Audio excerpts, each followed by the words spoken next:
Good evening, everybody. Welcome to Provo, Utah and Southfield here on the campus of Brigham Young University.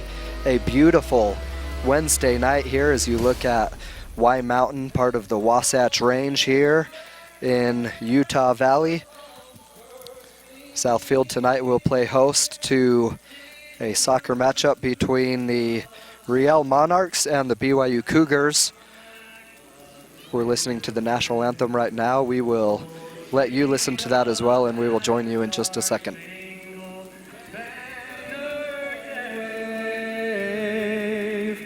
For the land of the free and the home of the brave.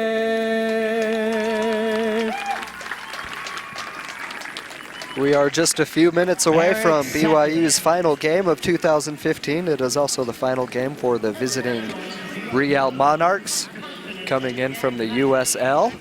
BYU from the PDL Mountain Division, still looking for their first win of 2015. However, Carla Swenson joining me can explain to us that for the Cougars, this is actually a win tonight.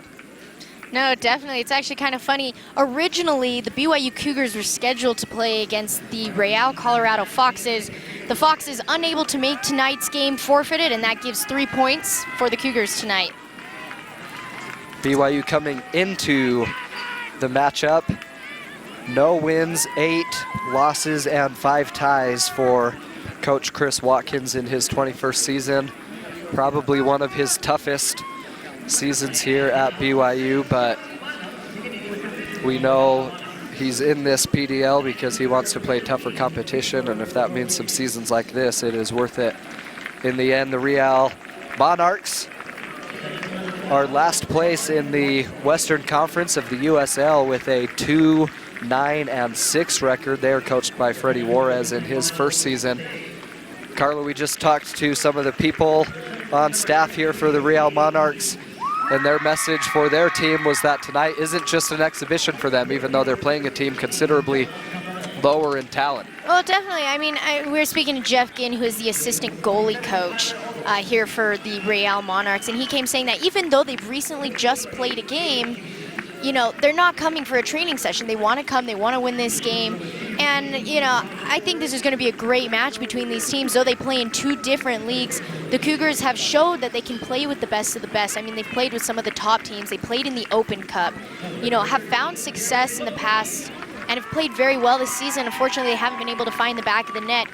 So I think this is going to end up being a really good game, both for the Monarchs and for the Cougs. 88 degrees here in Provo, Utah, one of the most beautiful nights you could ever ask for. And the field here at Southfield looking absolutely perfect as you're looking at it on your screen. Thanks so much for joining us, Dave Neely and Carla Swenson here for the last game of 2015, BYU and the Real Monarchs, coming from just a little bit up north. It is senior night for the BYU Cougars. 4 seniors will be honored tonight, playing their final games as a Cougar. And also an assistant coach, Carla, being honored this final game. Definitely. And see, you know, that's interesting about BYU. BYU, the first collegiate team to enter the PDL franchise. A majority of these teams, you don't have guys leaving every 4 and 5 years when they graduate. A majority of these teams have men who have played together for years, whether it be at the collegiate level, whether it be professionally for these teams. And so BYU's kind of interesting spot in that every year they're losing players. And I mean, it's a great credit to them that they've been able to find success in the past, that they've been able to schedule good games solely because they keep losing people. So we're definitely going to miss some of the seniors that are leaving this year. The starting lineups being announced right now. You see them on your screen.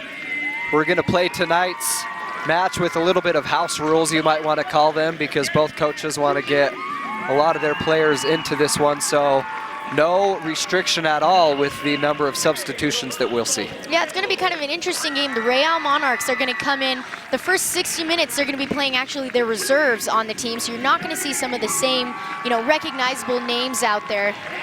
You know, speaking to the coaching staff, Juarez and Ginn, they're talking about they want to try to get those reserves some time, some experience, and then we'll find in the last 30 minutes, the Monarchs are going to try to sub in, you know, the usual starters you would expect that you would see at Rio Tinto.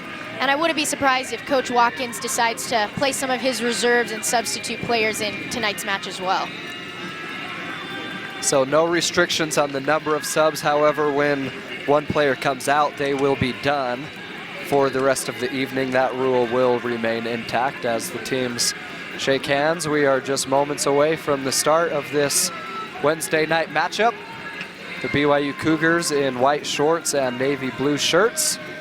And see, Dave, that substituting, you know, a different style of substituting is going to change the way that both these coaches sub. Obviously, if a player can't re-enter the match, you know, Coach Watkins and Coach Waters are both going to have to exhaust all the talents and resources that they can out of their players, knowing that they can't come back into the game. At the same time, it changes things because you allow, you know, a lot of fresh legs. You know, we're going to see a lot of energy, I'm guessing, even unto the last, you know, 10 minutes of this game, solely because we're going to have a lot of fresh legs, a lot of players who want to prove themselves, prove that they belong out onto the field. Again, I think it's going to make it for a high-energy, high-intensity game here tonight. I spoke too soon. BYU changing into their home white, so they will be wearing white on white. The visiting team will be wearing the dark jerseys here at South Field. You come into a game like this, Carla, after a long summer, no wins. You've had a tough time getting the ball into the net, and when you do, you give up more. Oh yeah, it definitely affects your confidence. I mean, the Cougars right now, you know, again, give credit to them because they've had a young team. Obviously, season hasn't gone the way that they wanted, but in all their games, they've stayed pretty confident. They played well. I mean, remember their last match here on the 4th, just high intensity, lots of fun to watch, lots of shots, lots of opportunities on goal. You know, the Cougars, I know Coach Watkins was telling before the game, this is your last game, this is senior night for a lot of people. Just have fun in this game. Enjoy yourself, move the ball around, set up opportunities for yourself. You know, I think it's also important to mention, Dave, that the BYU Cougars have been working camps all summer as well, and so this week they spent the entire day out in the sun. So it's only natural for some of them to be a little tired. You know, they've been in the sun all day, been practicing all day. So I'd say, you know, go out there, have a good time, pass the ball around, and who knows, maybe we can get some goals out of it.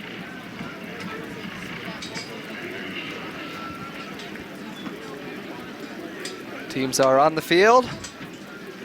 90 minutes of soccer left for BYU in 2015 and for the Real Monarchs.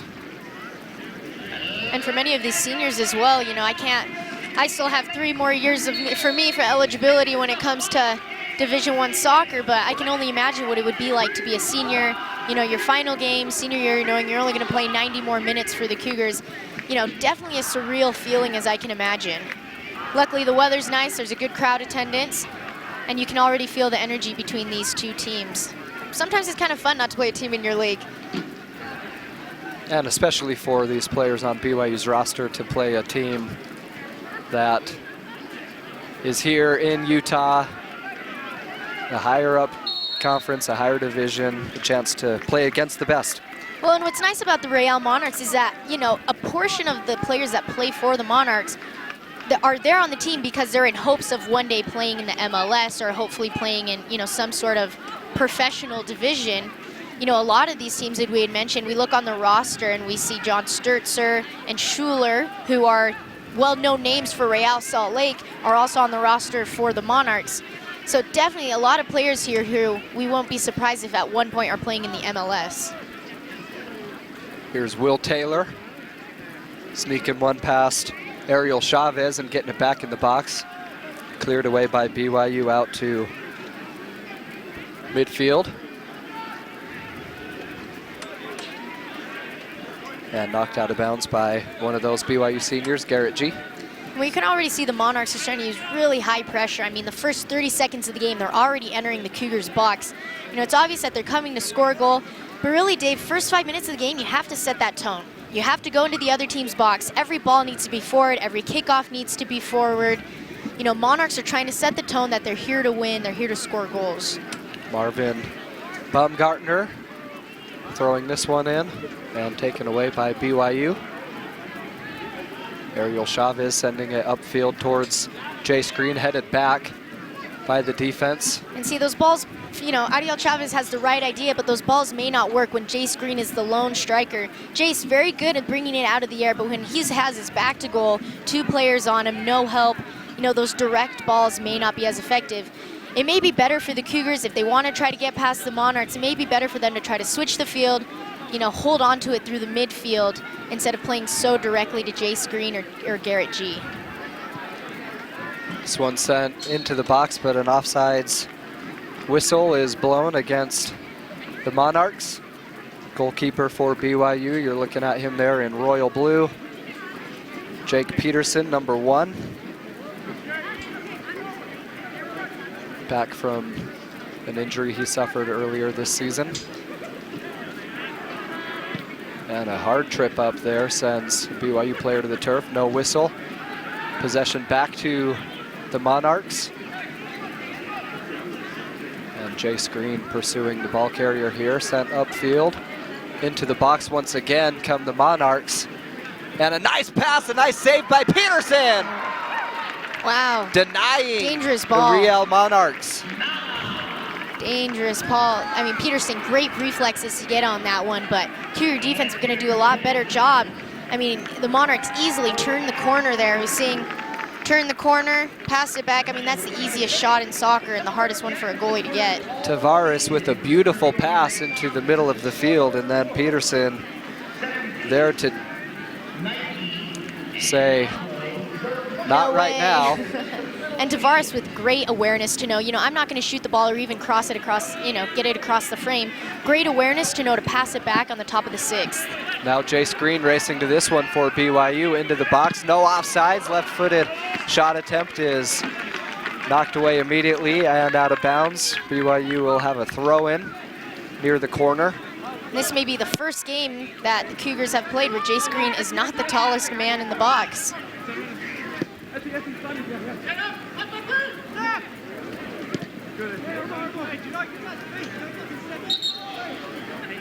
This one last touched by BYU. 5 minutes in. Beautiful Wednesday night here in Provo, Utah. Thanks for joining us. Dave Neely and Carla Swenson here at South Field in the final game of 2015 for both of these squads. James Rogers, see him number 2, defended by BYU's number 2, Ariel Chavez. Great tackle. I mean, tackles are nothing more than timing, and you had to see that Ariel Chavez had to wait, stay patient. Now Garrett G, unable to keep control, pursuing the ball carrier, Marvin Baumgartner, who sends it out to his teammate. A nice defense by Ethan Meyer.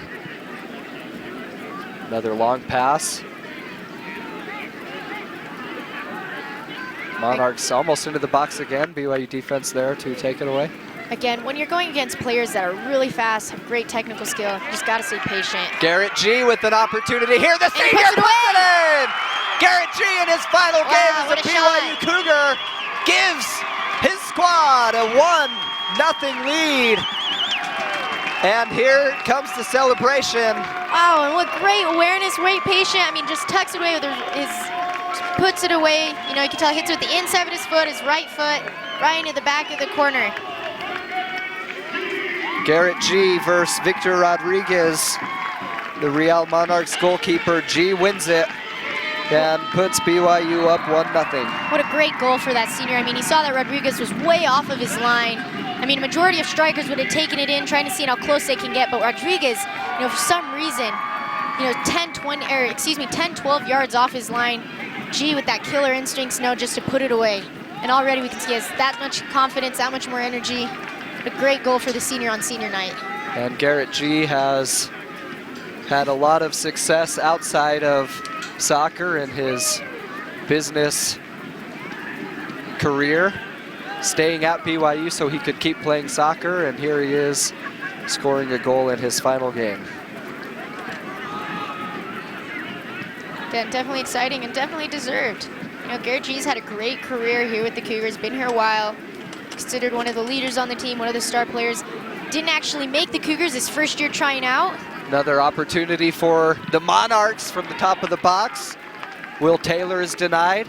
Now taken away by BYU. And they got to be careful if they're going to be, little tiki-taka soccer in the middle of the field. You got to be careful. If you're going to send a straight ball, it's got to be to someone running onto it. Whistle here against BYU. Sent back into play. And out of bounds by the Monarchs.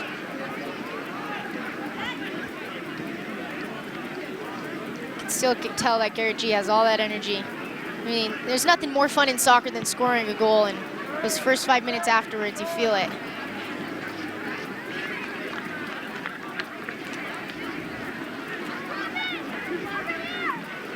Each team with one shot on goal. BYU's found the back of the net. And Jake Peterson, a great save against the Monarchs. So BYU with an early 1-0 lead. That's a great shooting percentage, 1 for 1. The BYU Cougars have played 13 matches in 2015, still winless. However, as we mentioned, they are getting credit for a win tonight, but you certainly want the scoreboard to give you a win as well against the Monarchs. Well, and it's good for your confidence too, to be able to get some wins on your back. They always say in soccer, you just need one goal and you just need one win and everything will break through afterwards. I think of the women's season last year in the fall for BYU women's soccer. First 3 games, couldn't seem to find the back of the net, couldn't seem to get a win, but once you get that one goal, that one win, everything seems to break through. I'm sure Coach Watkins and his boys are the exact same way. Junior Latte, one of the BYU team captains, finding his teammate, and now misconnection. Both teams playing pretty direct. You don't see a lot of soccer through the midfield. It's going to expend a lot of energy. I'm wondering if they'll still keep doing that in the last 10 minutes when running no longer seems the preferable option.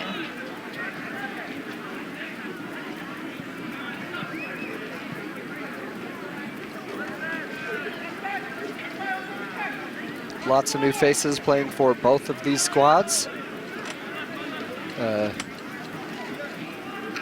Sign by both coaches to reward all their players for a good season, a long season, and now getting some significant playing time here in the finale.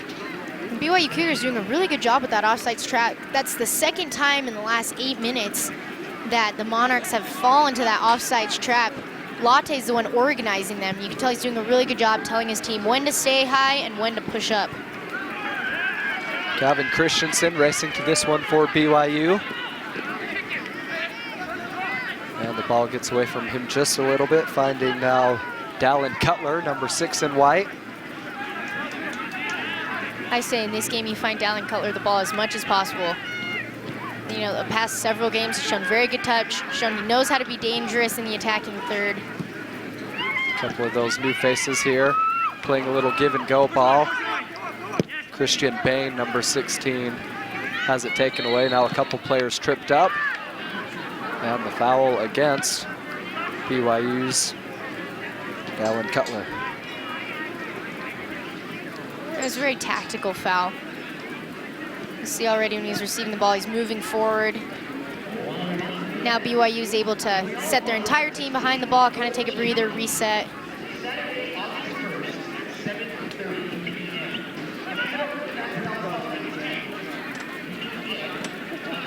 The goalkeeper for the Real Monarchs, Victor Rodriguez.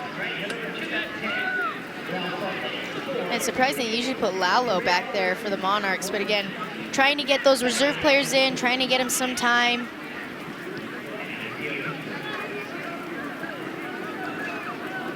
Now some speed shown by the Monarchs, trying to beat BYU into the box. Nice defense, and now a foul called against Gavin Christensen. And Christensen's got to be really careful there. When you throw your arm up like that, when you throw your elbow into like that, you're gonna, you risk getting a call. Eddie Tavares, the Real Monarchs player there. get knocked down to the turf. And, you know, let's not be naive. Tavares does know how to sell that foul as well, you know, as any good striker should do. So a set piece here for the Monarchs. Not a corner kick, but coming from the corner. Gonna be sent in towards the box. In this position, the Monarchs should just try to get something onto the PK spot, you know, mid-16, and hope that some of their bigger guys like Tavares can get to the top of it. Any sort of shot's gonna be kind of risky. Unless you can bend it, it's gonna be hard to read, solely because there's no angle. Peterson has a pretty good angle on this one. Sent in by Johnny Caprelli. Sent away by the BYU Cougars. And right now, Peterson's telling his defensive line to step up, step up. They're trying to pull a trap again.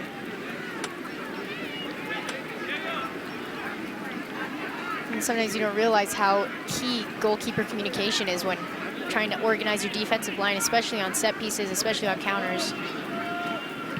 Nice defense here by Ethan Meyer, but a whistle against him. Meyer certainly doesn't like the whistle by Marco Chaparro, our referee here.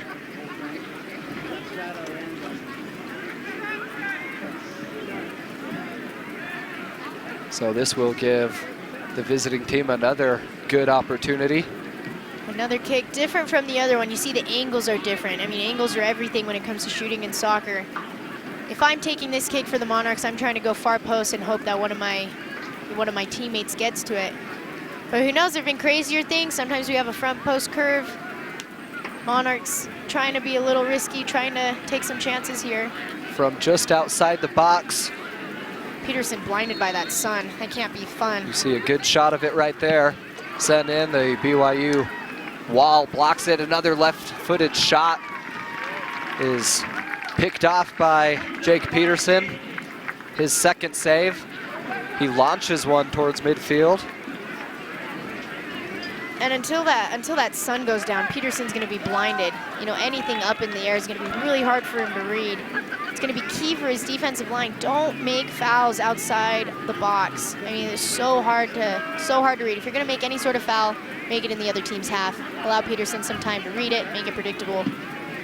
Well, the set piece coming in there was kicked very low off the foot of the BYU defenders. Is that a missed kick, or was he trying to sneak one under those BYU guys? You know, part of me thinks by the way he hit it, the way he stepped into it, I think he was trying to curve it. Curve it on the left side of the wall. I think he just misstruck it, hit the wall. Cougars did a good job. You just hold your ground. Hope it doesn't hit you too hard. You just described perfectly my golf game. Right, we all have the right intentions. Sometimes you just mishit it. Back at it. Here's Eddie Tavares once again. And Tavares getting the ball a lot in this game. You can see why. He's just really good at that footwork. Nice pass crossfield to James Rogers. Rogers in the box is tripped up. The BYU defense steals it away. Great turn. Now a hand grab by Marvin Baumgartner. See, when you're as talented a player as Garrett G, that's what you got to do. You turn on a player, and they either have to let you go or they have to foul you. And we can see right there, Monarchs chose to foul him, but you know, G knows that he beat him. And here comes the yellow card. Our referee, Marco Chaparro, is asking Marvin to come join him just so he could hold the yellow card up right in front of his face. So as deserved, as deserved. Marvin takes the walk of shame, sees the yellow card, and now runs back to play defense against Garrett G. Ariel Chavez will send it across the field to his teammate MJ Affleck. Excuse me, Gavin Christensen.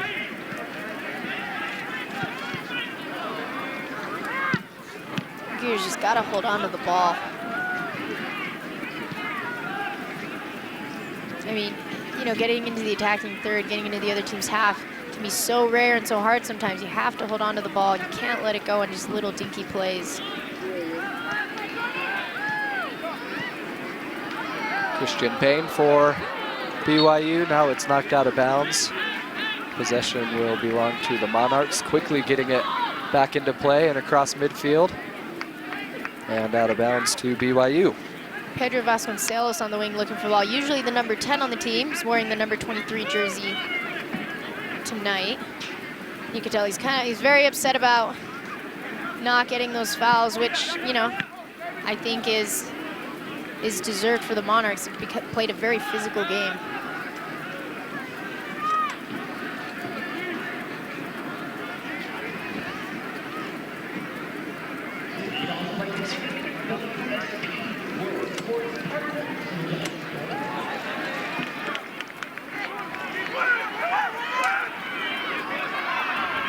Pedro Vasconcelos here. All sorts of bodies hitting the turf. No whistles. Back to the action.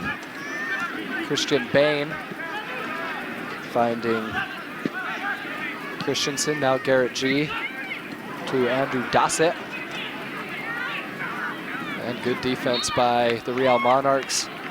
And now a foul called against BYU. Some physical play here already in the last couple of minutes. BYU has a reputation to get a little chippy with the teams they play against.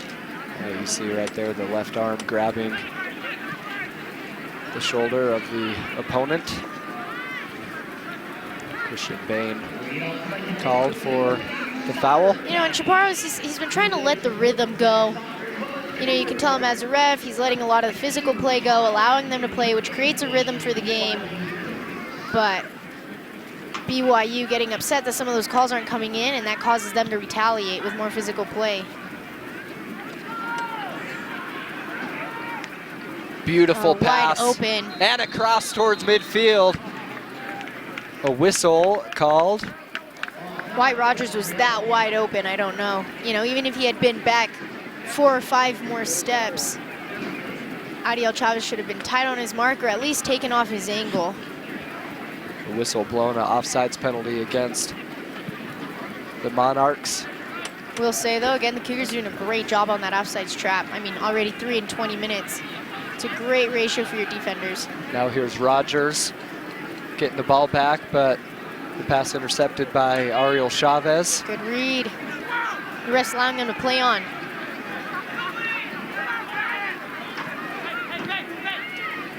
Here's Pedro Vasconcelos to Ariel Chavez. Chavez looking for the cross. Some fancy footwork.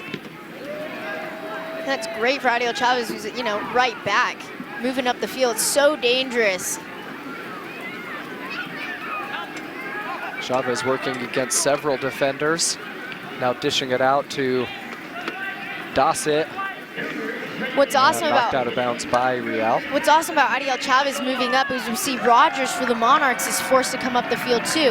That means we only have one. That means the Monarchs only have one forward up top.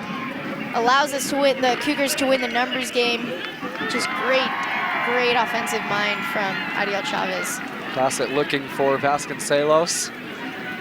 Ball deflected off of BYU's number 23 and right to Victor Rodriguez.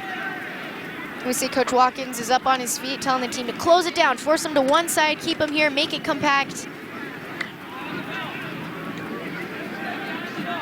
We've played 20 minutes here on a beautiful Wednesday night. BYU with a 1-0 lead.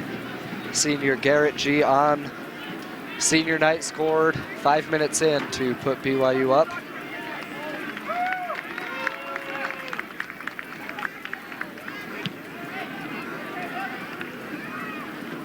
Cougars looking for their first win of the season. The Real Monarchs not much better, but they do have a couple of wins, sitting in last place of the Western Conference in the USL. And see, the Monarchs have found themselves in the same boat as BYU, where they're playing well. You know, when they lose games, it's you know, barely by 1 or 2 goals. They just don't seem to finish. And so I think it's a great match because both these teams are in the same kind of boat. Garrett G again has Vasconcelos midfield. If he's able to send the cross in, he won't be able to. And the whistle is going to go against Garrett G. You know, I don't know if that one was a foul. Garrett G definitely put pressure on his back, definitely at his knees, but I think the Monarchs definitely sold that one. See the definitely defender, put his hand on him. McKay Eves shielding G away from it and drawing the foul. The first couple of minutes we saw Real putting all sorts of pressure on the BYU defense, and then it really flipped. Here's Vasconcelos. Oh, great For G ball. again. Oh, G. wow. A swing and a miss. And then he collides with Victor Rodriguez. Garrett G looking for his second goal here on this senior night. Pedro Vasconcelos, great awareness. I mean, if that was, a lot of players would have taken that ball, seen a 1v1 and gone straight to goal. But, you know, great awareness to be able to see Garrett G running in, full momentum, has all the angles to shoot on goal. Send it across Rodriguez. You know, it's unfortunate Garrett G wasn't able to get a solid foot on that, but the run was there, the pass was great. See, in that play, Pedro Vasconcelos also put a little bit of curve on it, so it was curving away from Rodriguez. Here is that perfect pass. And then Garrett G just not able to connect with his right foot. And then Garrett meet Victor. I think Victor gave him a little shove out of revenge for the goal that he had scored only 10 minutes earlier. So the score remains 1-0 BYU. BYU with lots of energy. I mean, if I'm Coach Watkins right now on the staff, I'm excited. You know, definitely a lot of soccer to be played still, but Cougars are playing well. They're playing a lot of intensity. They're keeping a really good shape.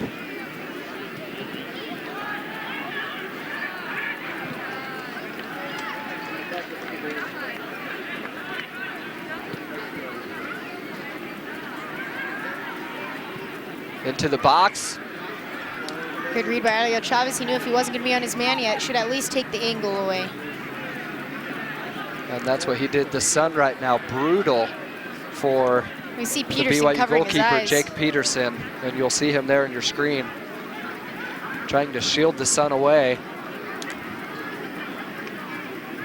as the sun sets behind the indoor practice facility just west of us. But certainly if the Monarchs could get a good shot off in the next 2 or 3 minutes, that would be some tough goalkeeping for Peterson.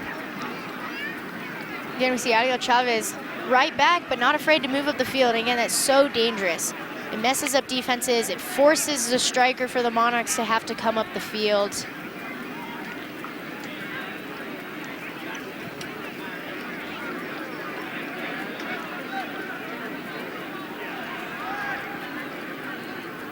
And the Monarchs up on the ball.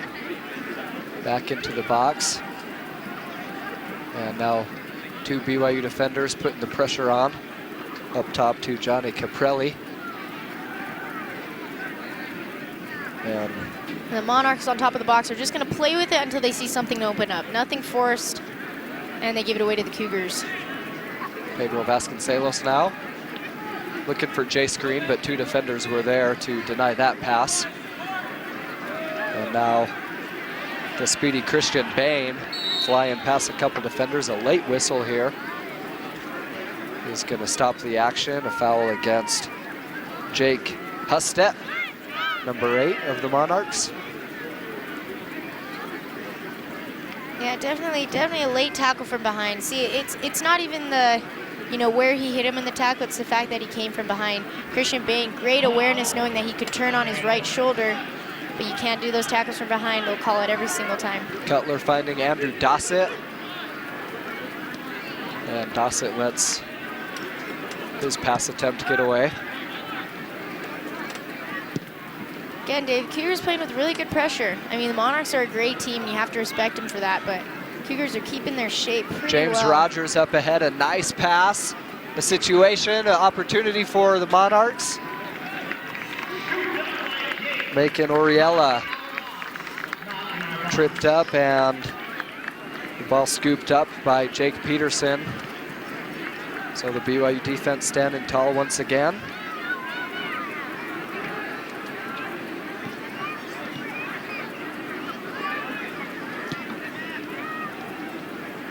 Jace Green trying to get the ball. He hasn't been involved in this game as much as he usually is. Part of that's not his fault. Part of that's just the way his teammates are trying to find people out wide instead of through the middle. But I'd like to see him come back a little more, try to receive the ball. He's big enough, he's strong enough to turn on players. See if he can get the ball, turn, and send it out to his wings like Garrett G or Pedro Vasconcelos. Dave Neely and Carlos Swenson here at Southfield bringing you the action. Thanks so much for joining us. 86 degrees here at Southfield. Oh, definitely a beautiful game, beautiful venue. I believe, Dave, that there's no better place to play as far as college soccer goes than Southfield.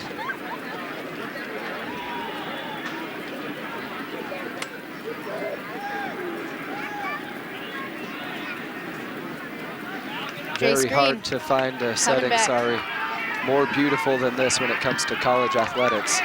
Garrett G tripped up again. We've said his name a lot tonight. No, I say if I'm Coach Watkins, I'm telling my team to do exactly that. Get Jay Screen the ball, have him turn and send it out wide to Vasconcelos or G. They've done it 3 or 4 times, and at 3 or 4 times it continues to be dangerous. And another thing too, is when you're playing those balls out wide, it forces the other team's defense to take a step back. And when they take a step back, that's when you're going to create space for your midfield. That's where you're going to create space for your forwards to take shots. Soccer is a game of nothing more than just space. And when you start playing balls wide, it opens up the entire field. We're also going to say James Rogers' name quite a bit, I think, here. Number 2 for the Monarchs. Oh, and he's been so effective. He just has a nose for the ball. No matter what his position, he always seems to get the ball at his feet. His teammate unable to find him here in this situation, but now the Monarchs with the ball. This pass sent up ahead towards the box. Chavez doing a good job just keeping the ball in front of him. As a defender, you don't have to steal the ball. You just have to keep them from turning, keep them from going forward. Will Rogers, the give and go now across the field to Tavares, guarded by Garrett G. 2 physical players going at it. And now Tavares to Rogers. BYU defense is there. 1-0 BYU, 30 minutes in. Yeah, that 1 goal makes a whole difference. Rogers looking for his teammate up ahead. Amazed the ref didn't call that. There was no play on the ball at all. Peterson obviously yelling, obviously upset. Came out to get the ball. Absolutely amazing. I'm amazed the ref didn't call that one. Usually the goalkeeper is the first person that the ref takes care of. They call it for a corner kick as well. Puts the Cougars in a very dangerous situation. I say, bad calling on the ref's part. Well, here we look at what you were talking about. Oh, horrible. I don't know why the ref didn't call that. Horrible. You always take care of your goalie first. The corner kick sent in. BYU defense sends it away for the time being. Monarchs keeping the pressure on. The left-footed cross set in and headed. Wow, Peterson. Another beautiful save by Jake Peterson. Wow, that's a hard one. Hard one to defend, going across the frame and having to turn your head one more time. But good snag by Peterson. A couple of excellent saves by Peterson from point-blank range. He's got to be yelling at his defenders. So Peterson still pitching a shutout here at Southfield. The Cougars lead 1-0 thanks to the right foot of senior Garrett G in the early moments. And Peterson's great hands. He must be livid right now that the last 4 shots that the Monarchs have had have been wide open shots. It's one thing to get a shot off the top of the box. You have, crazy madness inside from a corner kick. But when players are just getting onto balls off of crosses, somebody needs to get goal side of them. And a lot of that comes from Peterson directing them, organizing them, telling them where to go. Here come our first subs of the evening. We'll mention it again that we are playing tonight's match with unlimited subs, as both coaches want to let all of their players get some action tonight in the season finale. Coming in, Efron Estrada, number 50, and Will Taylor, number 21. And I'm amazed, Dave, that there are unlimited subs, and yet it's been the 30th minute, and this is the first round that we've ever seen. You would think that both coaches, being able to put everybody in would just be subbing people right and left just because it brings so much energy in life. Then again, you have to understand, I guess they're wanting to develop a rhythm as well. You can see both sides to it. And we were warned by Freddie Juarez, the first-year coach of the Real Monarchs, that when we get to the 60th minute, we'll see some hockey line changes as 10 new players will sprint onto the field. Right now, players very upset. You can hear the coaches yelling out of our microphones, you know, saying, goalkeeper, once they have their hands on the ball, nobody should be able to touch them. That's a foul. Some words being exchanged here between the two teams. Both teams yelling at each other. It definitely was a foul. I mean, Peterson had his body on the ball. Monarchs have no business sticking their foot in there. You know, especially going cleats up. That's very dangerous where his face is at. You know, the ref's got to be a little bit more responsible, a little quicker on calling that foul. It's unfortunate he gave the Monarchs a yellow card for a simple push, but is unable to protect the Cougars goalie.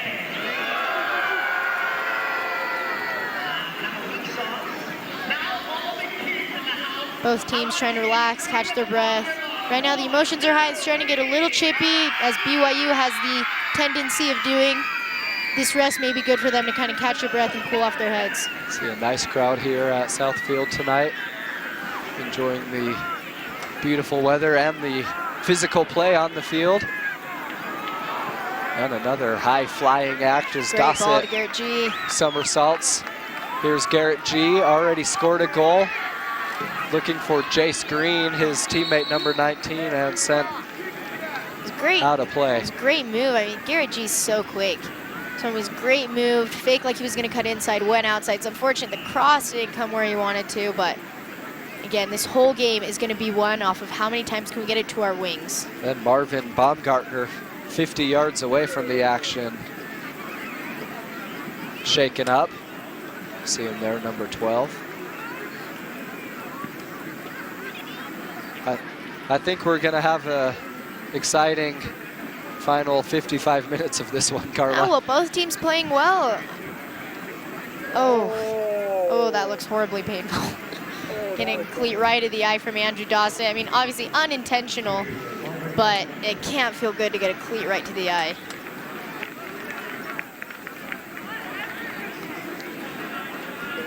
And now some good sportsmanship as the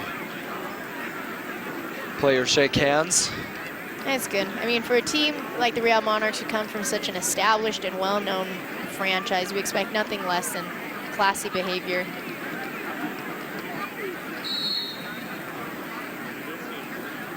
Certainly some pride Oh, definitely. will come into play when you're playing a team that certainly you should beat. Definitely, and I mean... And now you find yourselves down 1-0 on the scoreboard. And I mean, the physicality, that's, you know, it's part of a soccer game. You play hard, you fight hard, and at the end of the game, you're friends again. James Rogers so with a nice play to sneak past. He's such a crowd pleaser. Watching him because he's so quick, very good turning, knows when to pull out the moves, knows when to pull the trigger. Pedro Vasconcelos beating 4 defenders. Garrett G. Garrett G with a chip pass that goes a little bit too We far. all have those sometimes. Again, Dave, I'm telling you, this game is going to be won off of which teams can get it to their wings the most. I mean, both for the Monarchs and the Cougars have been playing it to Rogers and to G, and almost every time without fail, they seem to find some sort of success in being dangerous. Oh, great look. Dallin Color seeing Jace Green on through the seam.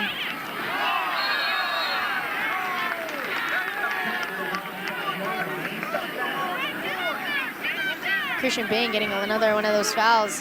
And you don't think of it a lot, but sometimes the players who get fouled the most can be the most dangerous ones because you create so many set-piece opportunities.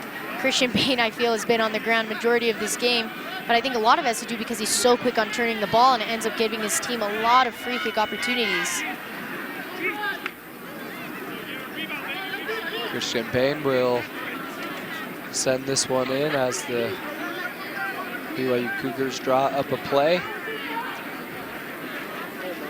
And here comes the left-footed pass into the box, popped back up by the Real defense. So our new sub for the Monarchs has a lot of energy, fresh legs. See him there, Efron Estrada finding Rogers, and back to Estrada. why he had so much space. But Adio Chavez does a good job reading it. Now Rogers again has to go against Andrew Dossett. Playing on the sideline. Nice pass in there, Junior Latte, the BYU defender. Staying patient. That's what you got to do when you're playing a team that's extremely quick, extremely technical. You just got to stay patient. You can't go stabbing. You can't be coming in hard.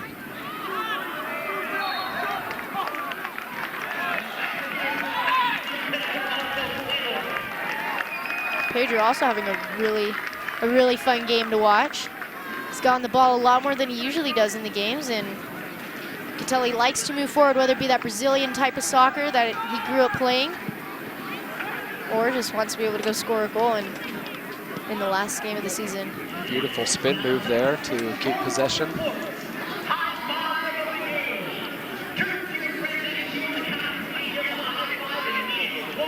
Marvin Baumgartner. Long left-footed pass up ahead towards Garrett Losey.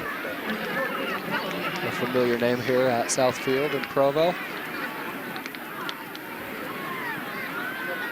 And the ball. And that's what's fun is, you know, BYU in this Monarchs game is kind of fun because you get a lot of Utah boys. We'll see a lot more when the starters come in. You know, rising star Fito Ovaju, who's with the starters, a Utah native, played with a lot of these boys in high school. Christian Bain looking for teammate. Stolen away. Possession back to the visiting team.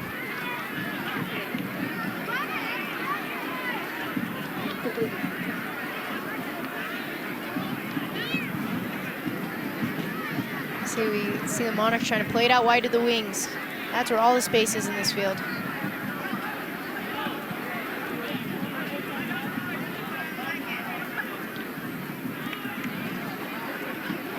Race to the ball, won by Christian Bain.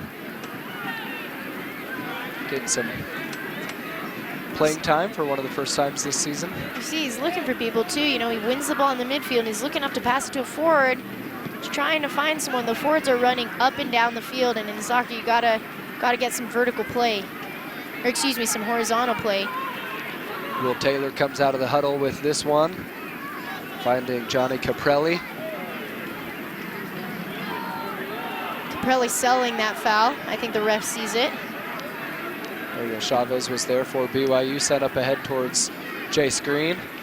And nice defense by Taylor Booth of the Monarchs to prevent BYU's biggest player from gaining possession in the box. You know, if I was Jace Green, I'd keep going red at Taylor Booth. Booth has been playing pretty solid, pretty well, but he's tired. I mean, he's got his handles on his hip the entire game. You can see he's winded. I'd say go at him every single time. Dallin Cutler. Great speed. Up ahead to Vasconcelos. Vasconcelos in the box to Christian Bain. Christian Bain yes! puts one in. Christian Bain gives BYU a 2-0 lead. Wow, what fancy foot skills right there in the box. Great composure. A lot of strikers would be tempted, panicked right at the moment they enter the box to shoot the ball, but immediately Christian Bain takes on 2 or 3 players and just chips it cheekily right over the goalkeeper. Great composure in the box. Great cross by Vasconcelos. 3 players beat. Vasconcelos with 2 beautiful passes leading to both of BYU's goals here tonight. Yeah, definitely. Keep getting into him. I mean, you can see why Christian Bain's Utah Gatorade Athlete of the Year for 2015. Because he does plays like that. Knows how to get the goal, knows how to stay calm under pressure. Great soccer out here on Southfield tonight. And the Cougs up 2-0. Changes the entire dynamic of the game. 2-0 BYU. We saw Garrett G in his final game give BYU the 1-0 lead 5 minutes in. 2 spectacular saves by the BYU goalkeeper Jake Peterson, and now Christian Bain in the 40th minute to make it 2-0. Oh, in a great way. I mean, there's 4 minutes left in the half. Still, a lot can happen in 4 minutes, but Cougars are in a really good position right now, especially entering the second half where we are going to see the Real Monarchs starters come into the game.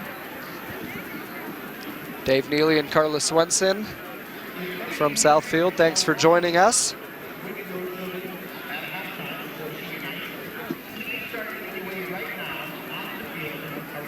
Just a couple minutes left here in the first half. Another set piece opportunity for the Real Monarchs.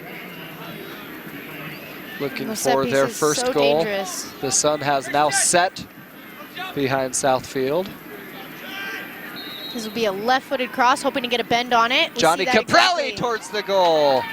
Knocked away and out of bounds by Jake Peterson. It'll be a corner kick for the Monarchs. You knew immediately when Caprelli went up to take that with his left foot, he was going to try to bend it near post. Peterson read it really well. I could tell the angles that his hips are coming up on it.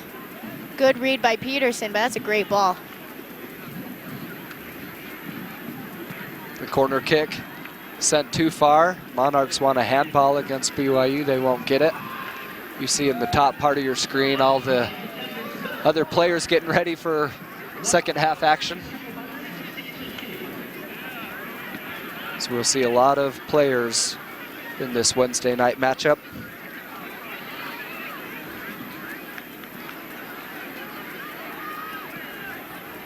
And you wonder too, Dave, how, you know, adding more players will affect the dynamics of the game. Every player, whenever you bring in a brand new lineup, you're gonna play differently. Starters may want to prove that they should be starters and continue to be so. You know, they're gonna bring a lot of energy and they're gonna be fresh. BYU has already played a full half while the Monarchs are gonna bring in brand new starters. See the Monarchs playing as Real Salt Lake, as the MLS team does, is playing a diamond. BYU defense there in the box to send this one away. Garrett G. Nice behind the back pass. Christian Bain lets it roll out of bounds. Possession back to the Monarchs here in the final moments of half number one. Oh, and it's been a great half, Dave. So much fun to watch, so much soccer. Like I said, give the Cougars credit. They haven't had the season they wanted. They've been working camps all week, practicing in the sun. But they just come and they bring a great game of soccer.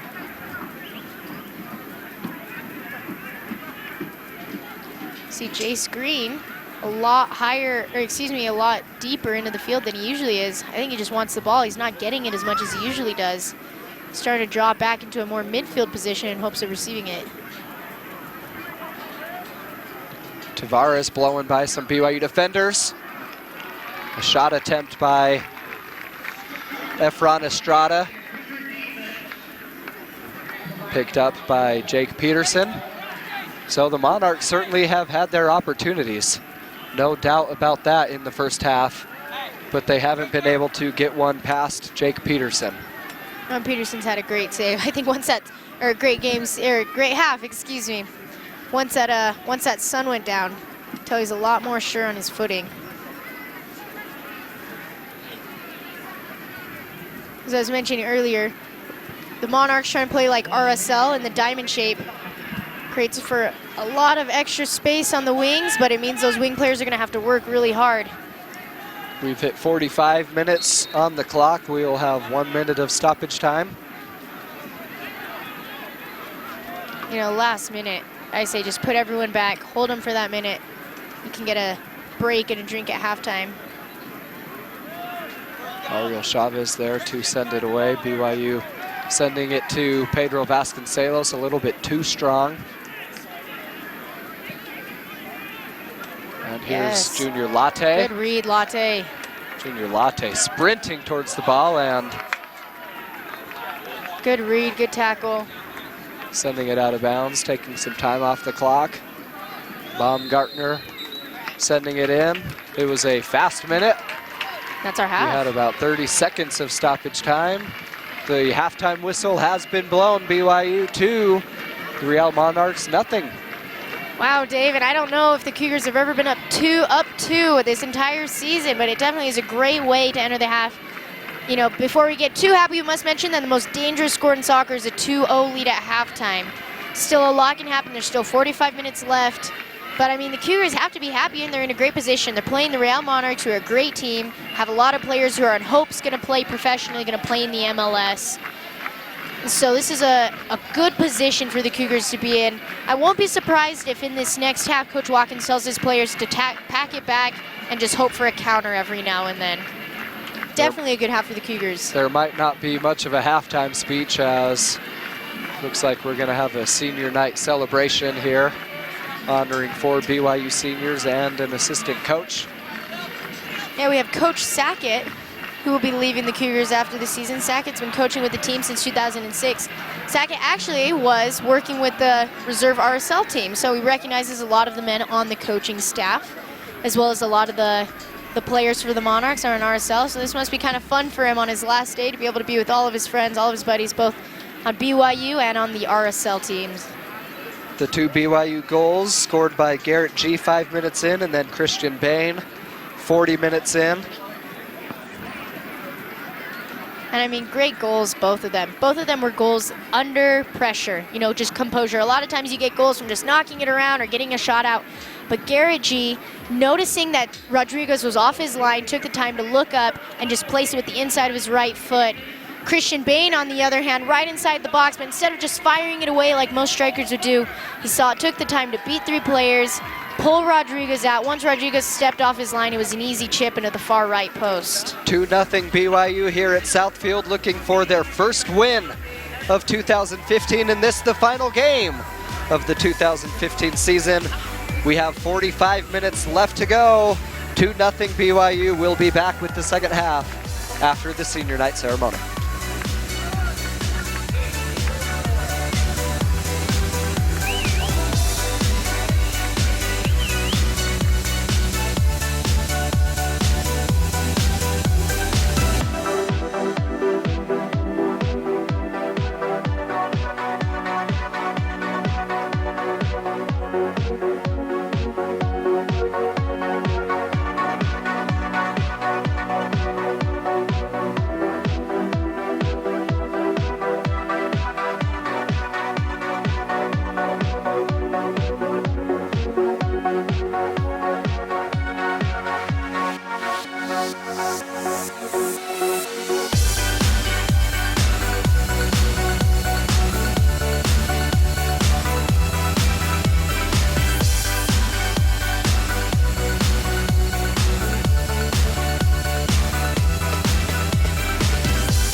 Desire to compete every practice.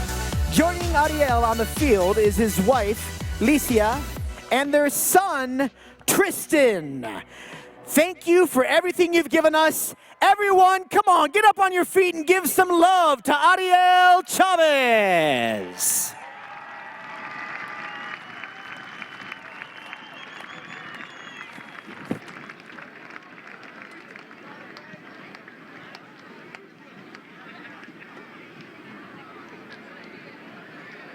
Next up, Jake Peterson.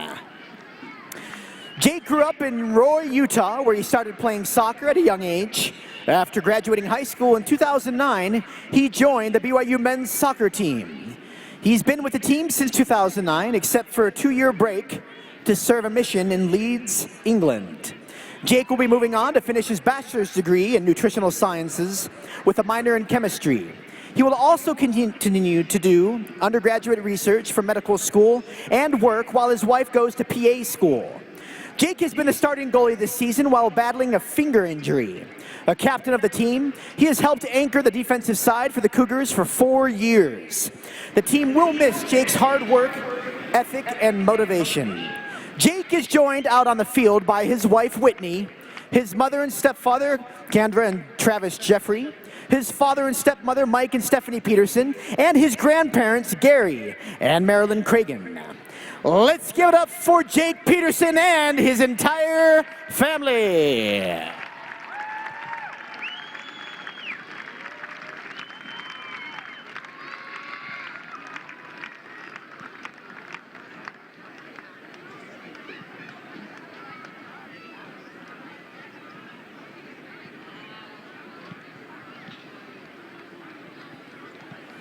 Next up, our third of 4 seniors, Garrett G.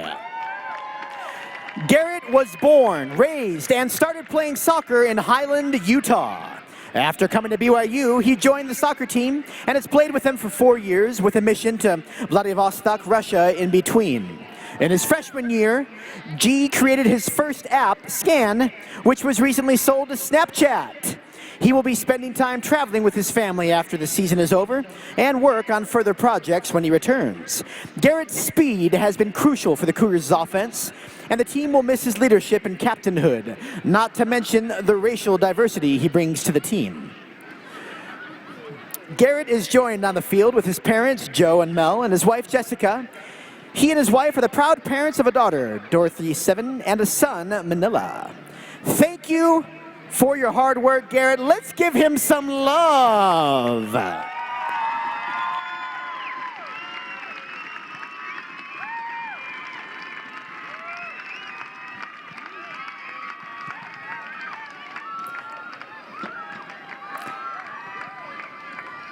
And our fourth and final senior being honored tonight, Jace Green. Jace began his soccer career in Beaverton, Oregon, where he was raised. His desire to come to BYU and play soccer grew as he watched his older brother Jared play for the team. Jace has played soccer with the team for 5 seasons. After his first year of play, he decided to serve a mission to Porto, Portugal. While on his mission, he met the brother of his future wife, Mary. They were married shortly after, Mary and him. Jace has spent 4 seasons since his mission playing for the Cougars. He's also been a captain this year and has anchored the offense and been a threat to opponents with his height, just like me. He will be graduating in experience management and begin looking for jobs. He's hoping to end up back in Oregon. He's joined on the field with his parents, Eric and Elaine Green, who attended 28 of Jace's 34 games last year. He is also joined by his wife, Mary, and 18-month-old daughter, Riley. Let's give it up for Jace Green.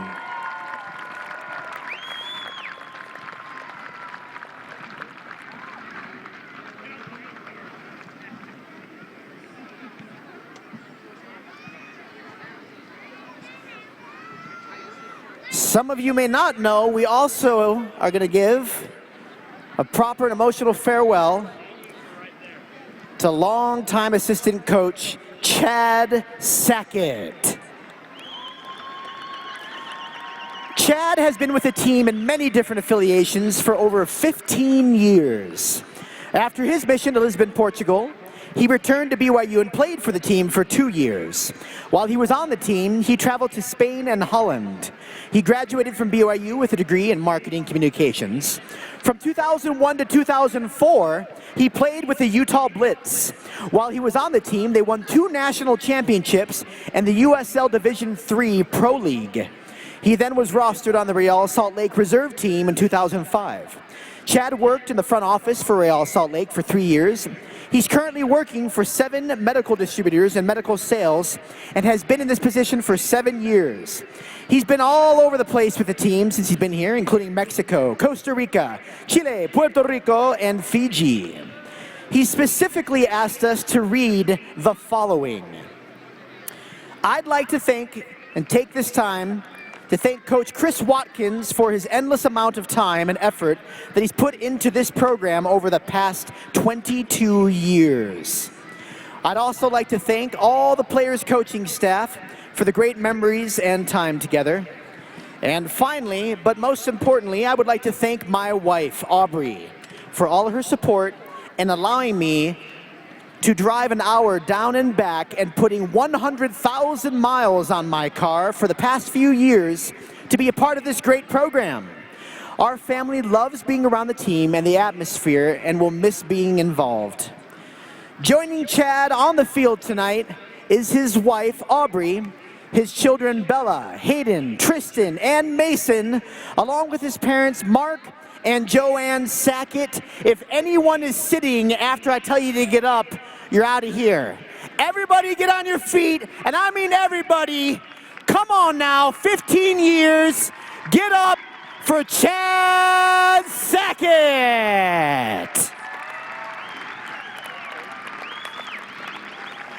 Put your hands together for all these 4 seniors and Chad Sackett.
And any kid that has come onto the field, you have just signed a waiver for both injury and grass stains that are impossible to get out.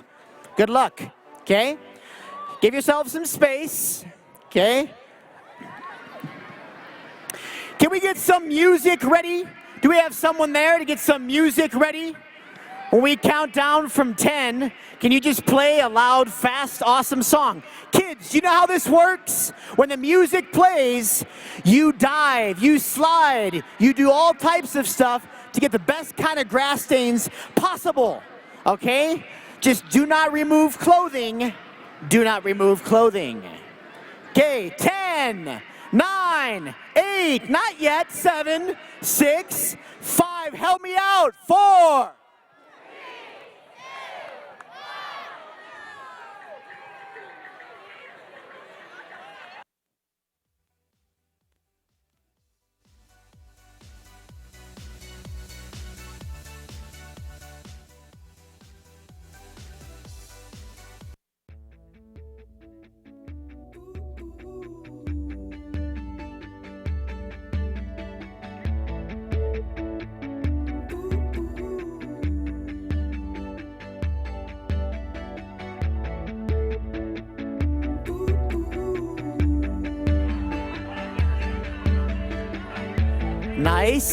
Nice strategy right there.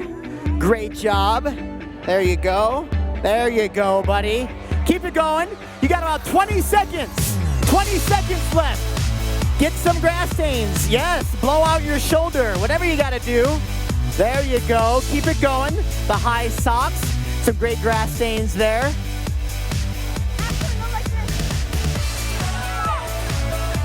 10, 9, 8, 7, 6.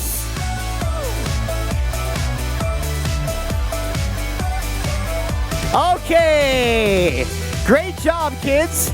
Everyone, all the kids, come up by me and form a line facing the crowd. From my left to my right, a line going left, a line going right, face the crowd.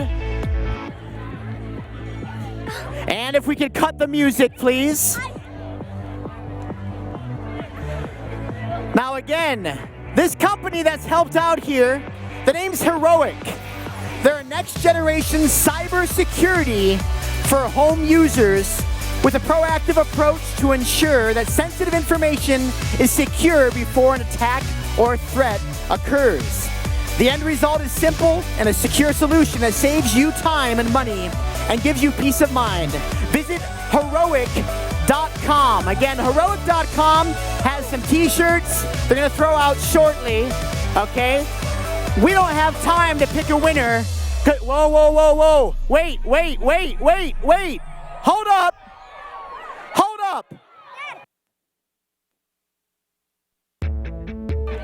We gotta give these kids their due attention right here. Kids, face the crowd, and on the count of 3, you're all gonna give a huge bow to the crowd. And they're gonna cheer so loud for you that it hurts their vocal cords. Ready? 1, 2, 3. Decent. Okay, kids, you can head off now. You all won. You're all winners in my book, especially you with that quizzical look. See you, buddy.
Welcome back to Southfield. Half number 2 just getting underway. Here in Provo, Utah, BYU had goals in the first half by senior Garrett G. and Christian Bain.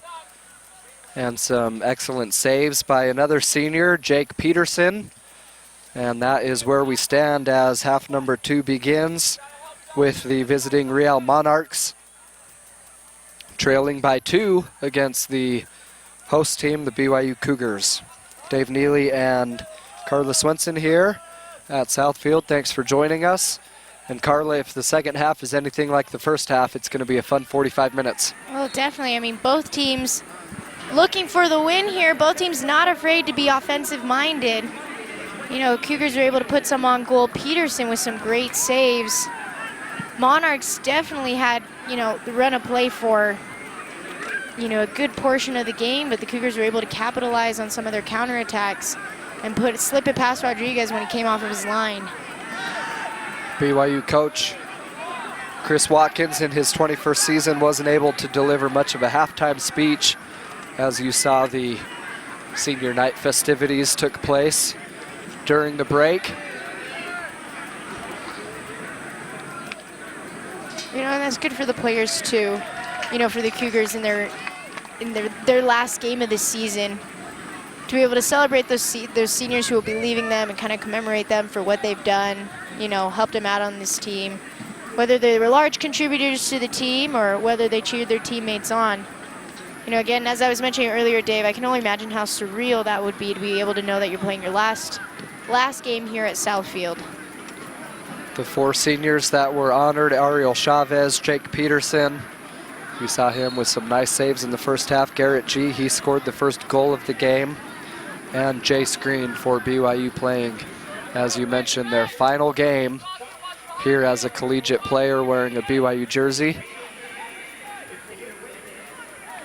This is the final game for the BYU team here in 2015, still looking for their first win. We mentioned in the first half that this is the final game of 2015 for the Monarchs as well. That was not true. Their season is just about halfway through in the USL. Coming in tonight with a 2-9-6 record. Last place in the Western Conference of the USL. So a win for BYU wouldn't do much in terms of momentum for the rest of the season, but It's a good way to end for senior night. You know, Cougars unfortunately haven't gotten the season that they wanted this year, but figure if you're going to send people off, you might as well send them off with a win. And on the flip side, the Monarchs looking to steal one here from BYU, now down by 2, and take some of that momentum as the offsides penalty is going to take this goal away. Mentioned that the Real Monarchs are still playing with their reserves. They will not change into their starters until there are 30 minutes left in the match. It's probably why you don't see some of the same recognizable faces as you would at Rio Tinto. And we will in about 12 minutes see a mass substitution, something you don't usually see during a soccer match. So stay tuned for that. Garrett G. with possession, finding Chavez, now passed up. Nice move by Christian Bain doing a great job trying to get on top of the box. Doesn't get his hips turned around to shoot it. But Coach Watkins is telling him to drop a little more center, drop a little deeper than he was in the first half. Christian Bain scored just before the halftime break to give BYU the 2-0 lead. And the Cougars keeping the foot on the gas pedal here against the Monarchs. Long pass crossfield to Eddie Tavares.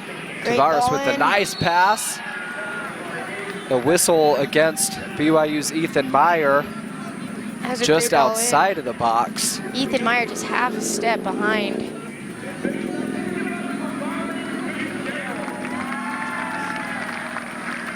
nearly a penalty in the box, which would have given the Monarchs a golden opportunity to get on the scoreboard.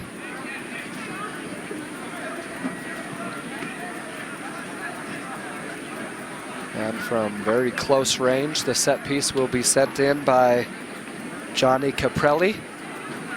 These are dangerous right here. Anytime you're setting up your wall inside the box, makes it very, very difficult. Anything can happen here. Or it's going to be Eti Tavares. No, it won't.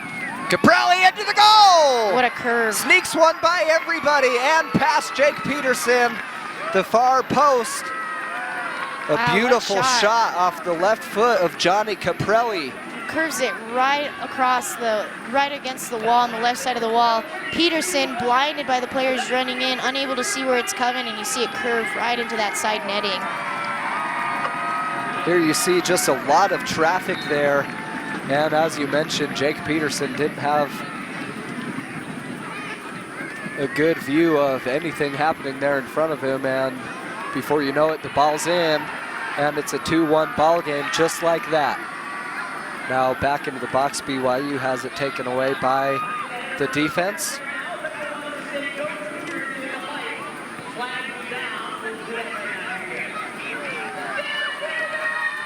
We've seen a couple times this season an opponent score against BYU on a set piece from that area. Oh, they're just on so the field. dangerous.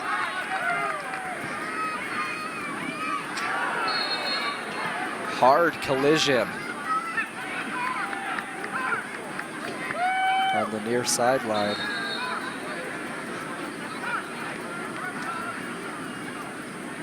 See, this allows for both teams to kind of catch their breath a little bit. Ariel Chavez, one of the BYU seniors, wants to leave an impact apparently here in his final game.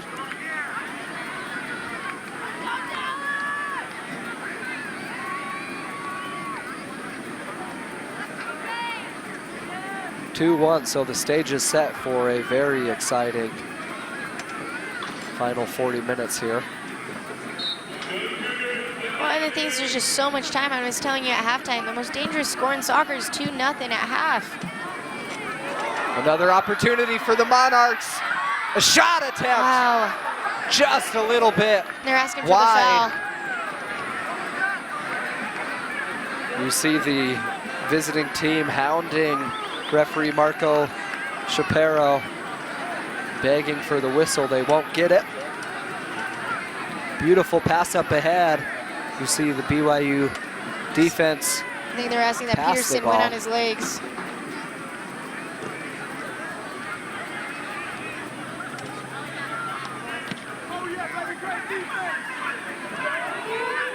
And here they come. Will Taylor up Monarchs trying ahead. to force it down the middle. Jake Peterson out of the box to take the ball, and he'll send it back into play.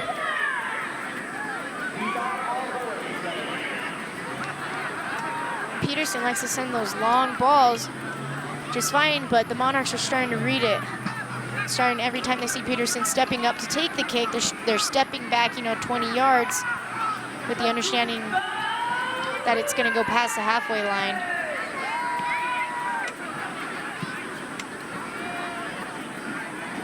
Pedro Vasconcelos was the target. Intended receiver, too strong. Monarchs back with it. Good defense by Christian Payne forces the pass out to James Rogers. Now Rogers. Sick move. Wow, what speed by Rogers. And you could hear the crowd here at Southfield oohing and eyeing as Rogers blew past some BYU defenders with some very fancy footwork. Sent out of bounds. It'll be a corner kick for the Monarchs. Oh, that quick scissors. You can see Ariel Chavez bit on it, thinking he was going towards his right.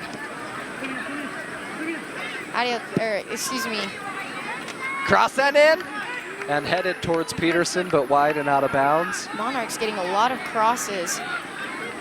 We're only 10 minutes into the second half. Monarchs already starting to push everything wide and get everything across the 6th. The second half starting in a similar way that the first half did. And by that, I mean a lot of pressure on the BYU defense. The only difference here in this half, they were able to put one past Peterson. Gavin Christensen falls down hard. And the back of his head bounced off the turf here at Southfield. Coach is upset, both trying to get involved, telling their players to stay calm. Asking the ref for a call.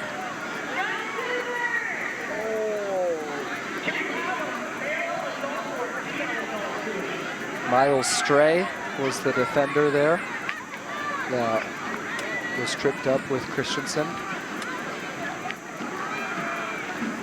Christensen still laying on the field. And here you see something you're not going to see during too many soccer games. Look at the top right of your screen, about 10 subs ready to come in for the Real Monarchs.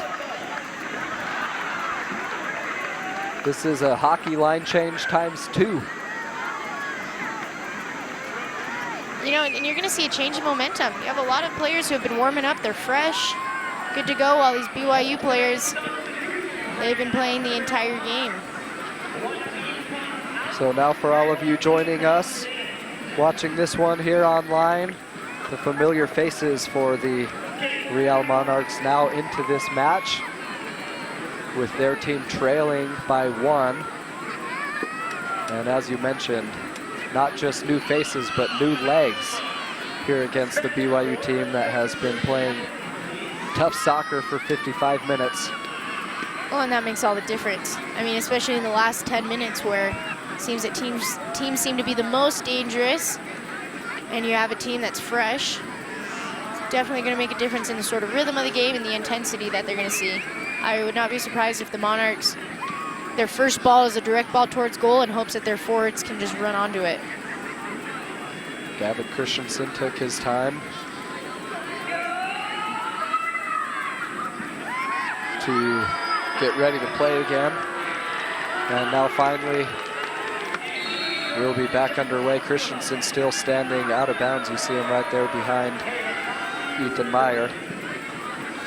Long pass up towards Jace Green. And now Gavin Christensen also back onto the field. And new, fresh legs for the visiting team here. Staff told us before this one that the message to the team coming down here to Provo was that this isn't an exhibition. This is a game you've got to win. And so now here come the starters, here come the familiar faces looking to score the equalizer against the BYU Cougars.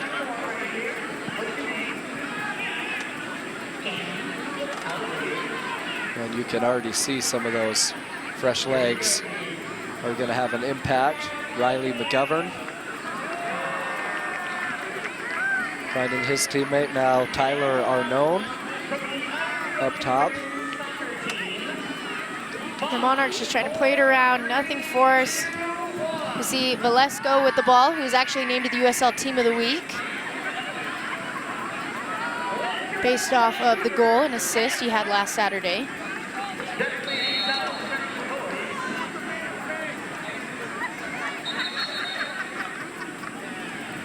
And now we're going to see Coach Watkins start countering with his own substitutions. A yellow card against BYU. You're going to be saying that Darwin Cutler came late into the tackle. Same thing as we saw in the previous yellow card.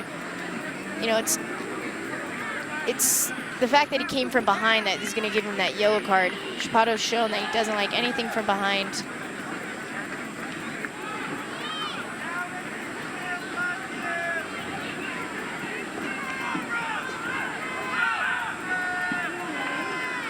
There seems to be a break.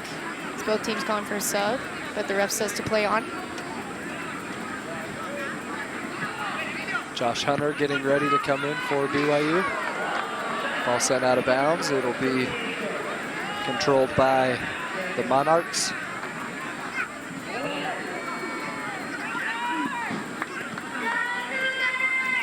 And already, Carla, it looks like this new group of players for the Monarchs are going to be quicker. Definitely, you just bring, you know, energy, and a lot of that has to do with just being fresh. I mean, the differences between the top player on a team and the last player on the bench is so tiny, so minute. And so, you know, just having fresh legs can make all the difference.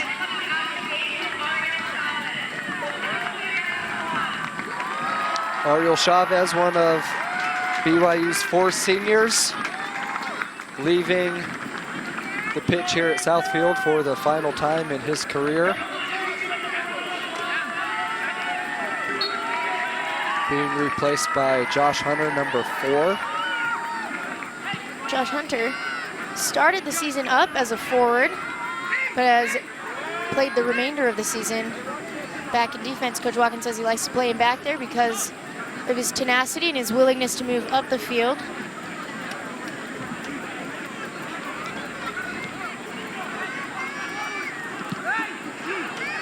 Nice pass into the middle, up towards the top of the box.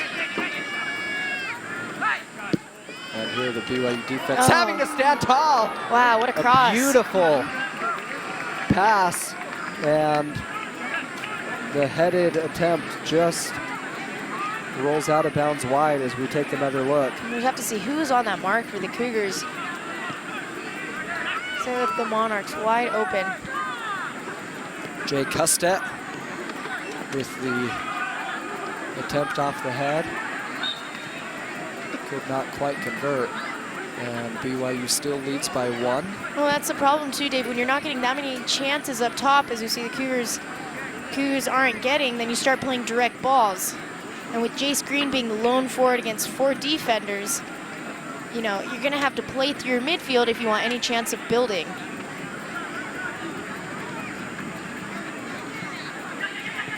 Lucas Balding sends it up towards Hustet. Now Hustet with a casual shot attempt right to Jake Peterson. Peterson's gonna try to waste some time. Problem is that there's still 28 minutes left on the board. We see Christensen entering back into the game after his mild head injury. Peterson pops this one up. And here comes Real Monarchs.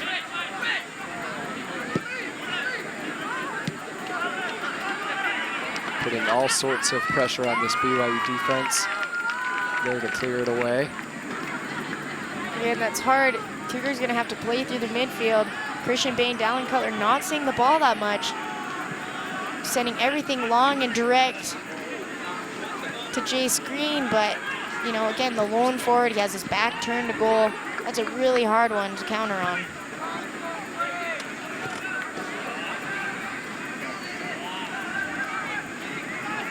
Gavin Christensen up towards Pedro Vasconcelos.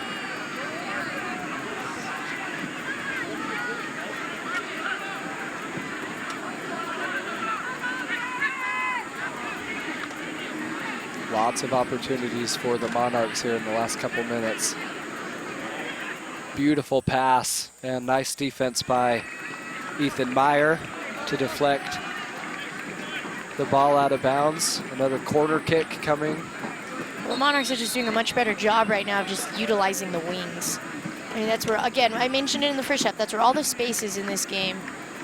And Cougars are forcing everything down the middle while the Monarchs are trying to force it out wide. And we can see which team has possession of the ball majority of the time.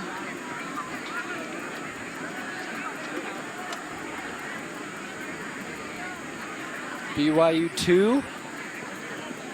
Peterson. Real Monarchs 1 here. Peterson taking his players off the posts until he wants them to be nice, tight, and marked in the box. It's a risky move. BYU substitution, and just before the corner kick, headed over the goal. So possession back to BYU, the goal kick coming You can see the defensive live Ethan Meyer on your screen starting to get a little frustrated. You know, first half they were getting opportunities, whether it be on the counterattack or through the wing. They're getting opportunities up into the other team's half, and now it seems that the majority of the first half has been in possession of the Monarchs. They've been very attack-minded, gotten into the box several times. Peterson's had to come up with some big saves.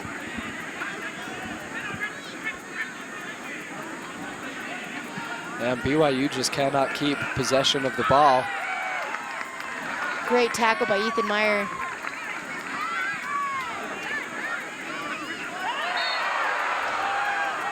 More physical play. Garrett G. knocked down. Whistle against the Real Monarchs. Ricardo Velasco does not like the call, number 10. I mean, it was a blatant foul. He did grab him and pull him down. Yeah, I mean, there's no reason to complain for that one.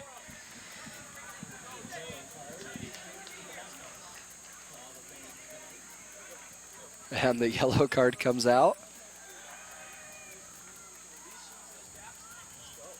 That'll be the second yellow card for the Monarchs. You see Jacob Entz right now subbing in for Pedro Vasconcelos. Jacob Entz, the freshman who finished and graduated high school a semester early to come play for the Cougars. He's brought a lot of energy, very fast, you know, with this, you know, very slender build. I'm pretty sure it doesn't seem very intimidating, but he gets out there and he has great ball control.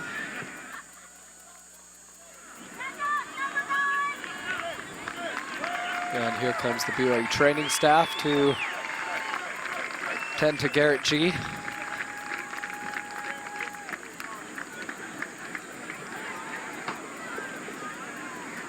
And as you mentioned, here comes the substitution. Jacob Entz, you're looking at BYU's youngest player.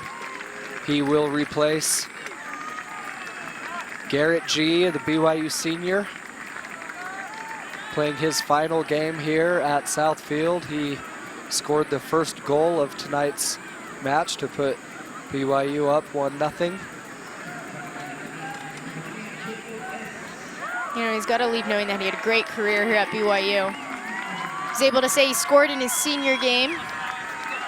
And Jacob Entz running out with a lot of energy. And Coach Watkins, the first one there on the sideline to give a big hug to number 7, Garrett G.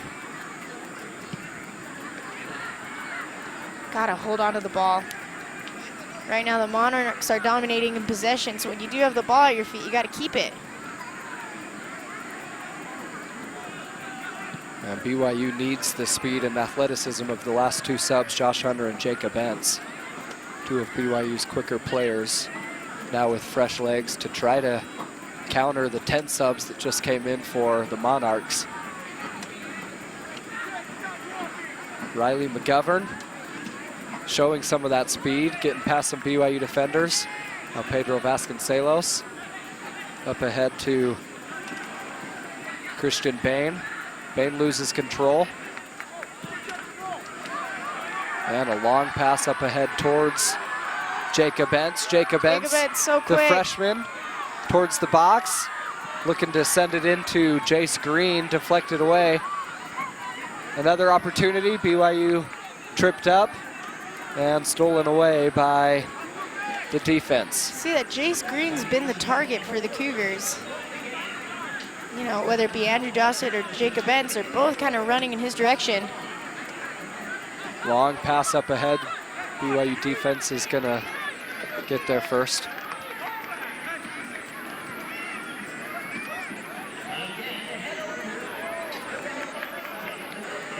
Gavin Christensen at midfield to Pedro Vasconcelos. BYU offense looking to do something for the first time here in this second half. It's been all Real. The substitutions possibly can help get BYU going, some of those speedy players. Andrew Dossett Beautiful pass. BYU into the box. Victor Rodriguez sending it away. It'll be a corner kick for BYU as Rodriguez denies Jacob Andrew Benz Dossett. probably should have gone with the pass back on that one. See Jay Screen calling for it, but you're never going to be upset at one of your players for trying to shoot the ball. From point blank range. Well, especially when the Monarchs dominating in shot total. Already 9 in this half compared to BYU's 4. Pedro Vasconcelos will send it in. On the ground, Vasconcelos going to get it back. Sends it up towards Jay Screen. And the connections, as you mentioned, have not been quite there with Jay Screen. And Josh Hunter from outside the box with the shot attempt. It curved the wrong way and out of bounds. 20 minutes left in the half. The Cougars are winning 2-1, but Monarchs seem to have the run of play. BYU still looking for win number 1 of 2015 here in the season finale. They've played 13 matches. They have 8 losses and 5 ties.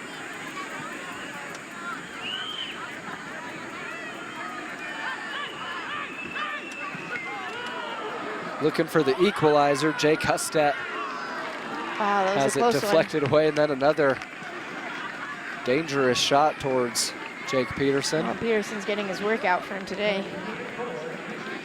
Peterson also playing his final game, and those are going to be his final moments as Coach Watkins is calling for the goalie substitution.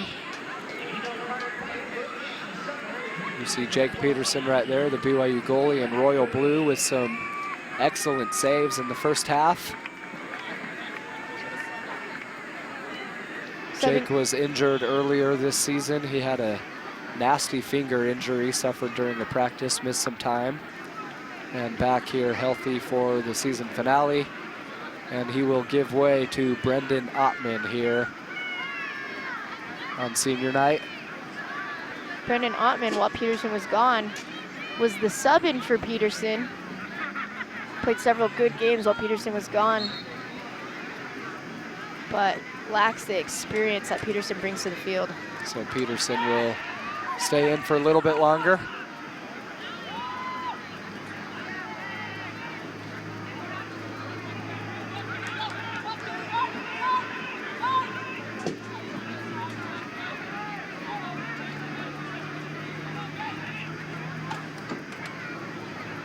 Oh, great little trick play.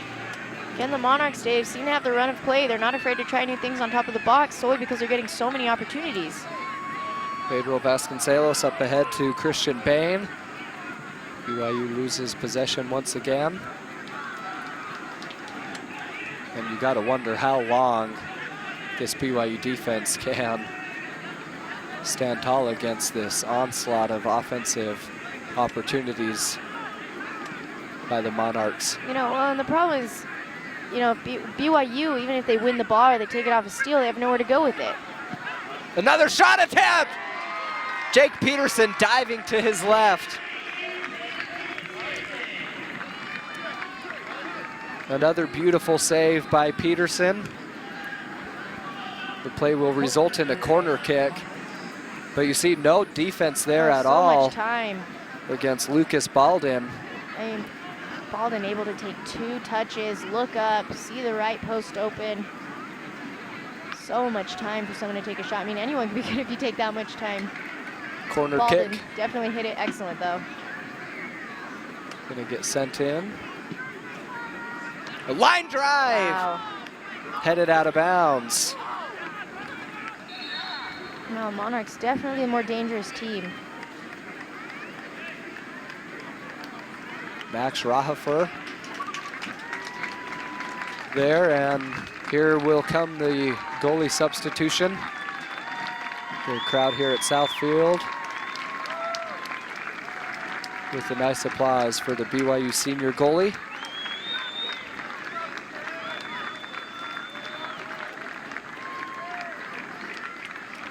And here in his final moments with a nice save to keep BYU up on top.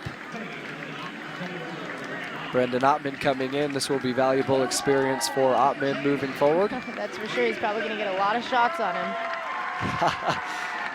Ottman's just going to have to read the game really well. I mean, if he's cutting off the angles, he shouldn't have to make any crazy saves. But again, the Monarchs having a lot of time to take their shots, having a lot of time to play around the Cougar defense. Ottman may have a game in for him tonight. He's also got some pretty cool socks on.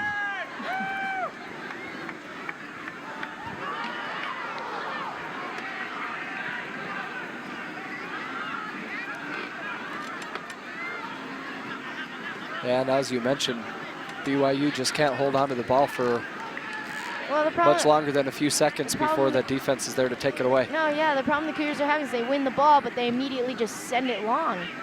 And that's when you have to utilize your midfield. It's when you have to play with it, try to stretch out the other team. I mean, they're so panicked when they get the ball to send it forward to Jay Screen that they end up losing possession. Very different BYU team than we saw in the first half.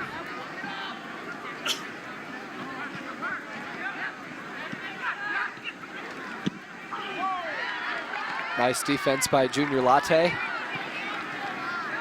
And now Chase Green. Chase Green up ahead towards Jacob Entz. Entz clearly offsides.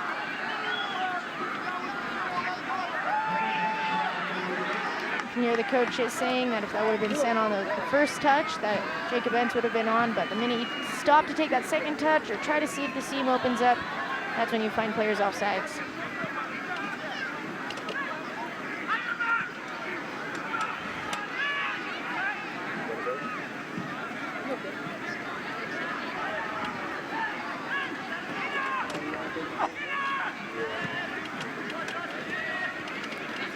Pass to the near sideline. Cheeky little ball up. And back into the box. And Latte reads it well. Now Chase Green pursuing the ball, sent up towards Victor Rodriguez. Rodriguez is going to send it We're upfield.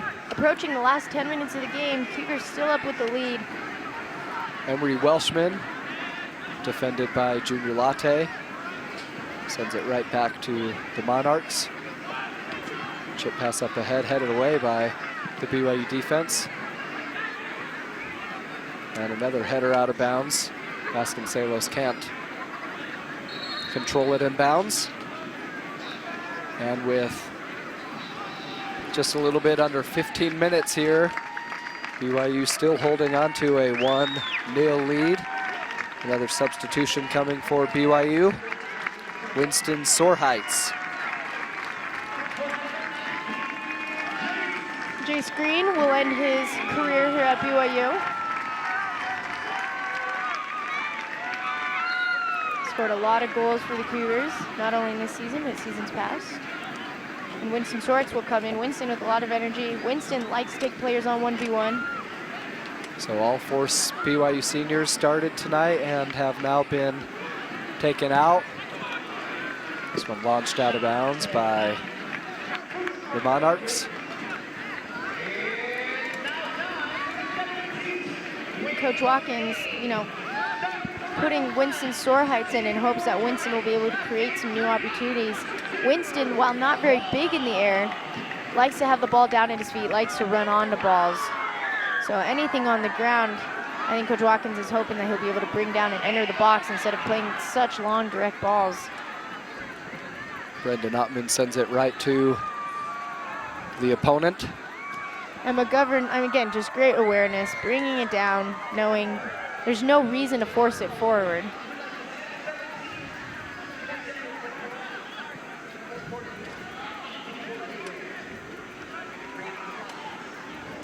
Riley McGovern working against Pedro Vasconcelos. And resets it up at the top of the field. Excellent passing by the Monarchs. And this is towards Riley McGovern, across in. Oh, another shot attempt, you knew that was through going and in. Wow, what a shot. We are tied at 2 here at Southfield. A beautiful pass sent in by McGovern. It got past the first Well, you knew the moment McGovern crossed that in there was going to be a goal. I mean, so much power, slipping in behind the BYU defense. And all the Monarchs had to do was get a foot on it. You see the first Monarch player was unable to get his foot on it, but then Alex Sunley is there. Oh, the pass was so great by McGovern. Again, little movement needed. And, I mean, they were rewarded for a great pass. So 2 unanswered goals by the Real Monarchs. Gives us a 2-2 tie with 10 minutes left. Now the Monarchs Ethan looking with a good for tackle. more. Ethan Meyer there. Ah, Ethan, you got to hold on to the ball, buddy. Or maybe don't hold on to it, but try to find a teammate, try to possess. Ball is so valuable. Another BYU sub has just come in, Jacob Miles, number 8.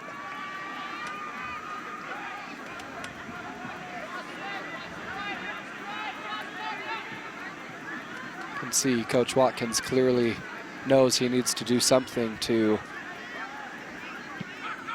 counter the subs made by the opponent here.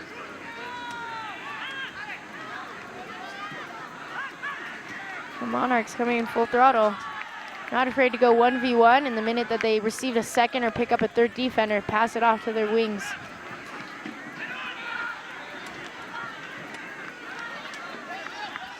I mean, the biggest difference in this half has just been the speed of play. It seems like everything's just sped up. Crossed in and sent out of bounds by Junior Latte. It'll be another corner kick for the Monarchs. This will be their 4th.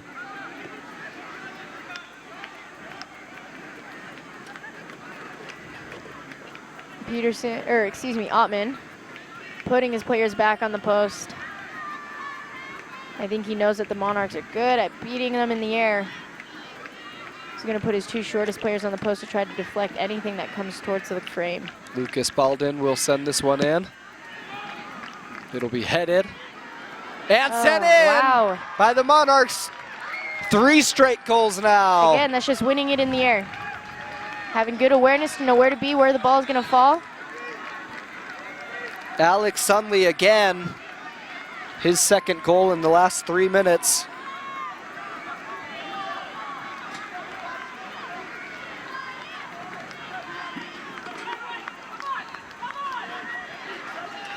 That leaves us with 8 minutes left in the match. And the Cougars in hot water now. David, appears that this game's kind of a snapshot of the season. First half seems to play well, but then kind of seems to drop. The other team gets up a couple goals.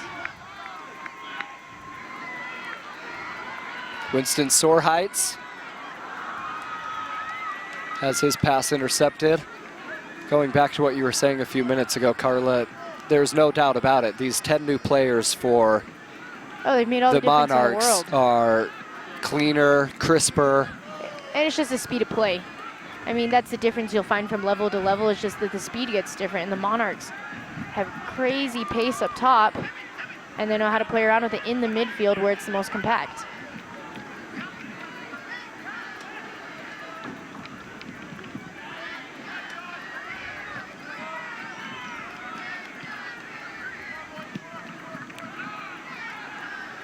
BYU once again has to send it up and taken away by the Monarchs. Cougars led 2-0 at halftime, and 3 unanswered goals by the Monarchs here in the second half, and with just over 5 minutes to play, the Monarchs now holding on to a 3-2 lead.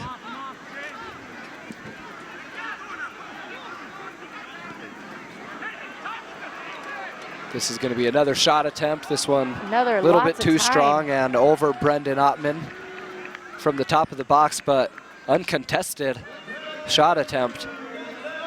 And there's a lot of those open shots right at the top of the box. The problem is when you're taking all those shots, Dave, that defensive line keeps dropping back and back and back, and that allows the midfielders for the Monarchs to have a lot of space if they want to take the shots, and I think we're starting to see that in the last 10 minutes of this match. 5 minutes to play. Real Monarchs 3, BYU Cougars 2. Dave Neely and Carla Swenson here at Southfield. Winston Sorheights Great speed by Winston. gets tripped up. A whistle against the Monarchs. The Cougars will have a set piece from close range. This is about the same spot on the field that the Real Monarchs converted for earlier in the second half. 2 more subs coming in for the Cougars. Oh, no doubt. Again, set pieces, they make and break games. Winston Sorheights, a lot of speed. You either have to take him out or let him go, and better than let him go. Jerry Dearden and Ryan Botcherby coming in. Earlier in the season, we saw Botcherby get subbed in Within seconds. at about this same type of situation, and then he scored a goal immediately. Pedro Vasconcelos will send this one in towards the goal, straight in. A shot attempt, BYU with an opportunity, BYU converts. Oh, and they call it whistle. offsides. Offside penalty against the Cougars takes away the game-tying goal. So we remain 3-2. Oh, that's one we're gonna have to watch. It's hard with just so many people in the box, everyone trying to swing at it. It's hard to know, but that sideline officials assured that it was offsides. So the celebration very short-lived, as now Great send in by Pedro Vasconcelos. the Cougars have to come in. And Victor Rodriguez has to dive to save what would have been a disaster.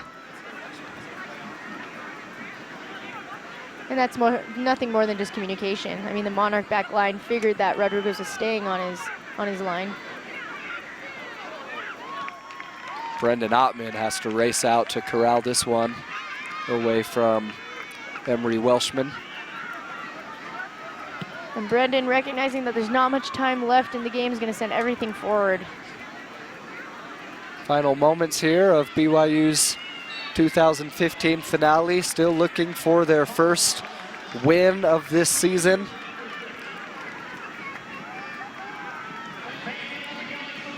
Cougars will have a free kick from this spot on the field. 3 more subs coming in for the Monarchs.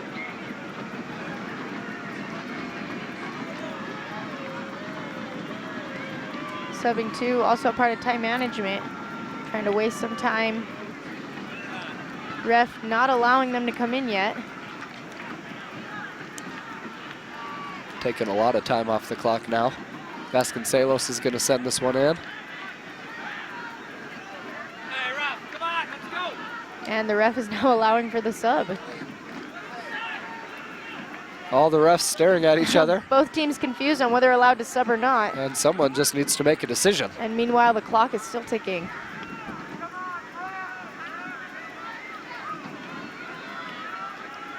And now in a game of serious gamesmanship, 1 sub running in at a time.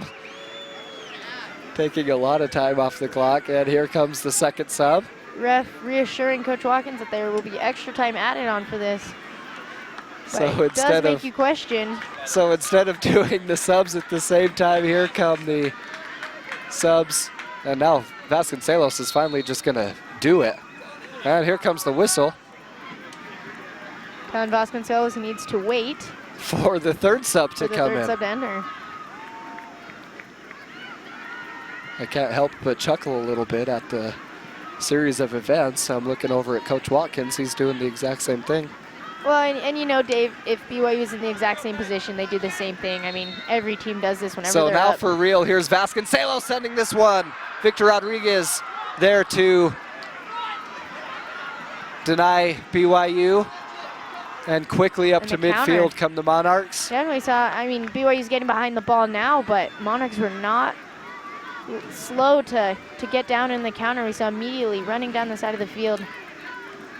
And now we approach the 90-minute mark. awaiting to see how much stoppage time we'll have.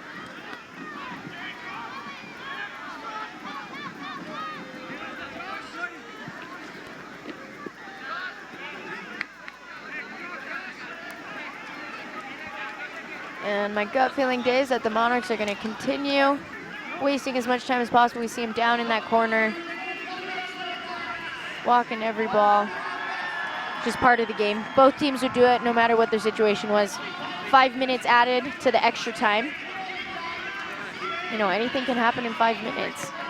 So BYU picking up the sense of urgency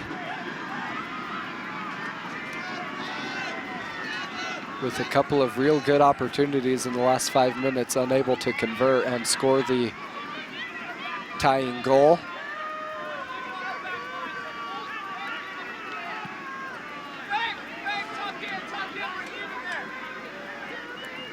Darian Copeland.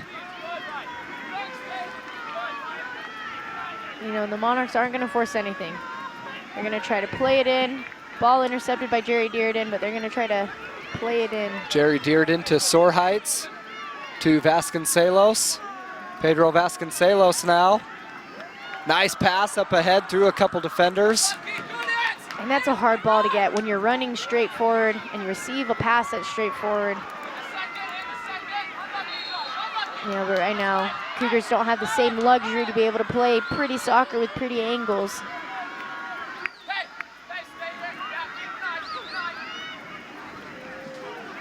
Foul against BYU's Josh Hunter.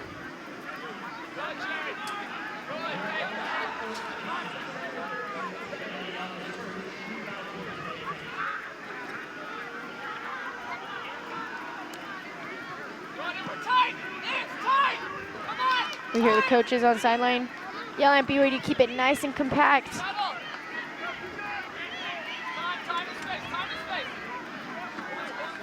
Crossing midfield, Ryan Botcherby to Pedro Vasconcelos. Pass didn't have quite enough fire on it, letting the defense get there. Now a nice hand pass to Winston Soar Heights. BYU will have a corner kick. BYU only with 2 corner kicks in this half. This will be their 3rd. You really have to capitalize on these opportunities. Majority of the game's been in the Cougars' own half. Soar Heights sends one into the box, cleared out by the defense. Now Winston Soar Heights again. Oh, great ball. Vasconcelos finding Dearden. Pinball machine, Soar Heights. No, Monarch looking for the defense reading that equalizer, one. launched out of bounds. We've played 93 minutes. We have about 2 to go here in stoppage time. The Monarchs not going to let him dribble through the middle. We saw immediately Jacobette sandwiched between 2 people.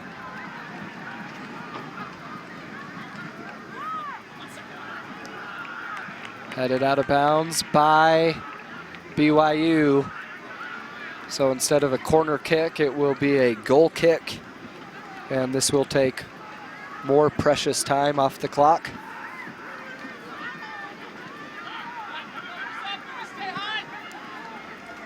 Long ball in hopes of McGovern to get it, and he does. Beats Botcherby to the ball, now pass toward the corner. Taylor Booth.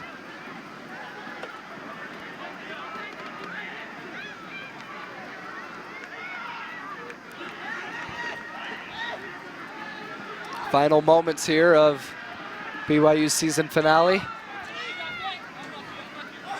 Winston Soar Heights can't keep it in bounds. It'll be a throw in for the Real Monarchs.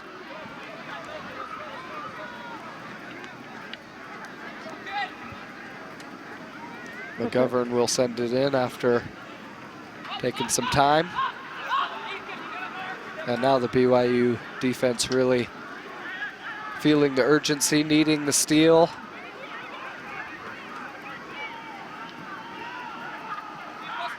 Right now the Monarchs are just going to play around with the ball, not lose it, keep possession, make BYU chase. Well, and here they do. Botcherby can't control this one. Taylor Booth to McGovern. Beautiful pass by McGovern. Wow. Offsides against the Monarchs. Oh man, and that's a close one. He's 1 or 2 feet back. And that's a 1v1 against Ottman. Long goal kick sent up ahead.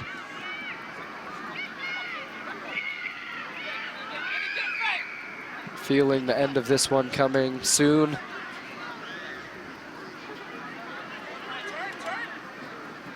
Taylor Booth gets this past he knows how Junior to find Latte. And now here comes the cross. Deflected away by Josh Hunter and sent out of bounds. And the final whistle's gonna blow any moment. And there it is, the final score here at Southfield. The Real Monarchs with 3 second-half goals come back and take this one from BYU. The 3-2 final on BYU senior night. The Cougars end 2015 with a loss to the Real Monarchs.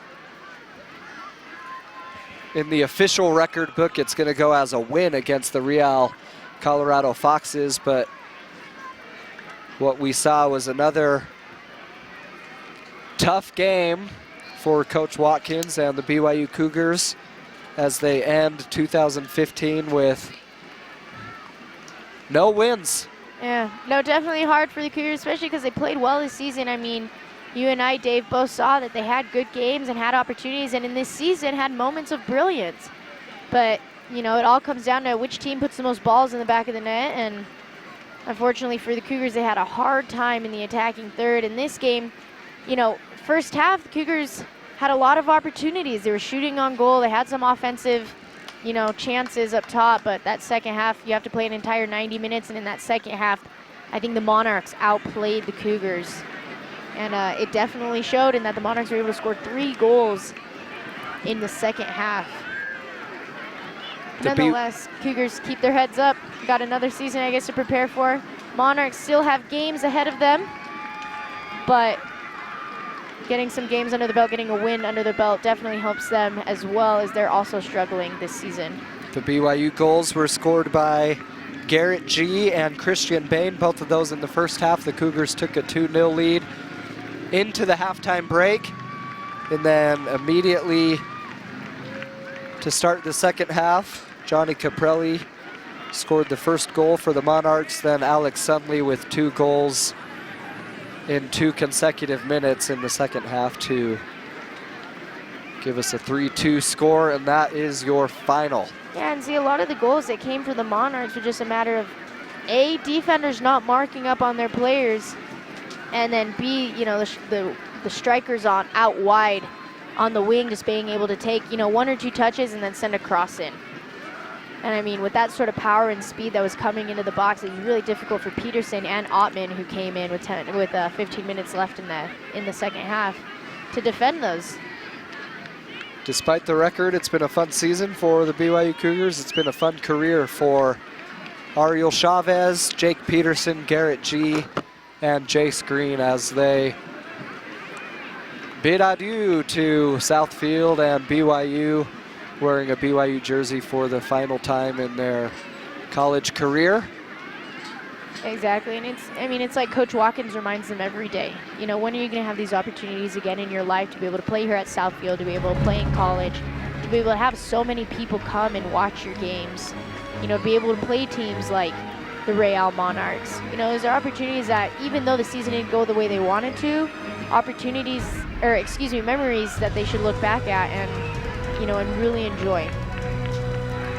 Final score from Southfield tonight: the Real Monarchs 3, the BYU Cougars 2. On behalf of Carla Swenson, I'm Dave Neely saying thanks for joining us as we look at some of the action from tonight's match. It was an exciting one. Garrett G. in his final game as a BYU Cougar with the goal there to put BYU up 1-0. Jake Peterson, the BYU goalkeeper, had some excellent saves. You look at him there, also playing his final game as a BYU Cougar.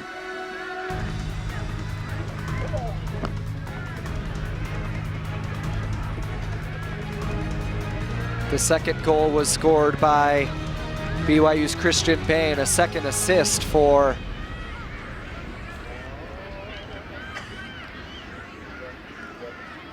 once again, the final score 3-2. On behalf of Carlos Swenson, I'm Dave Neely saying thanks for joining us and have a good one, everybody.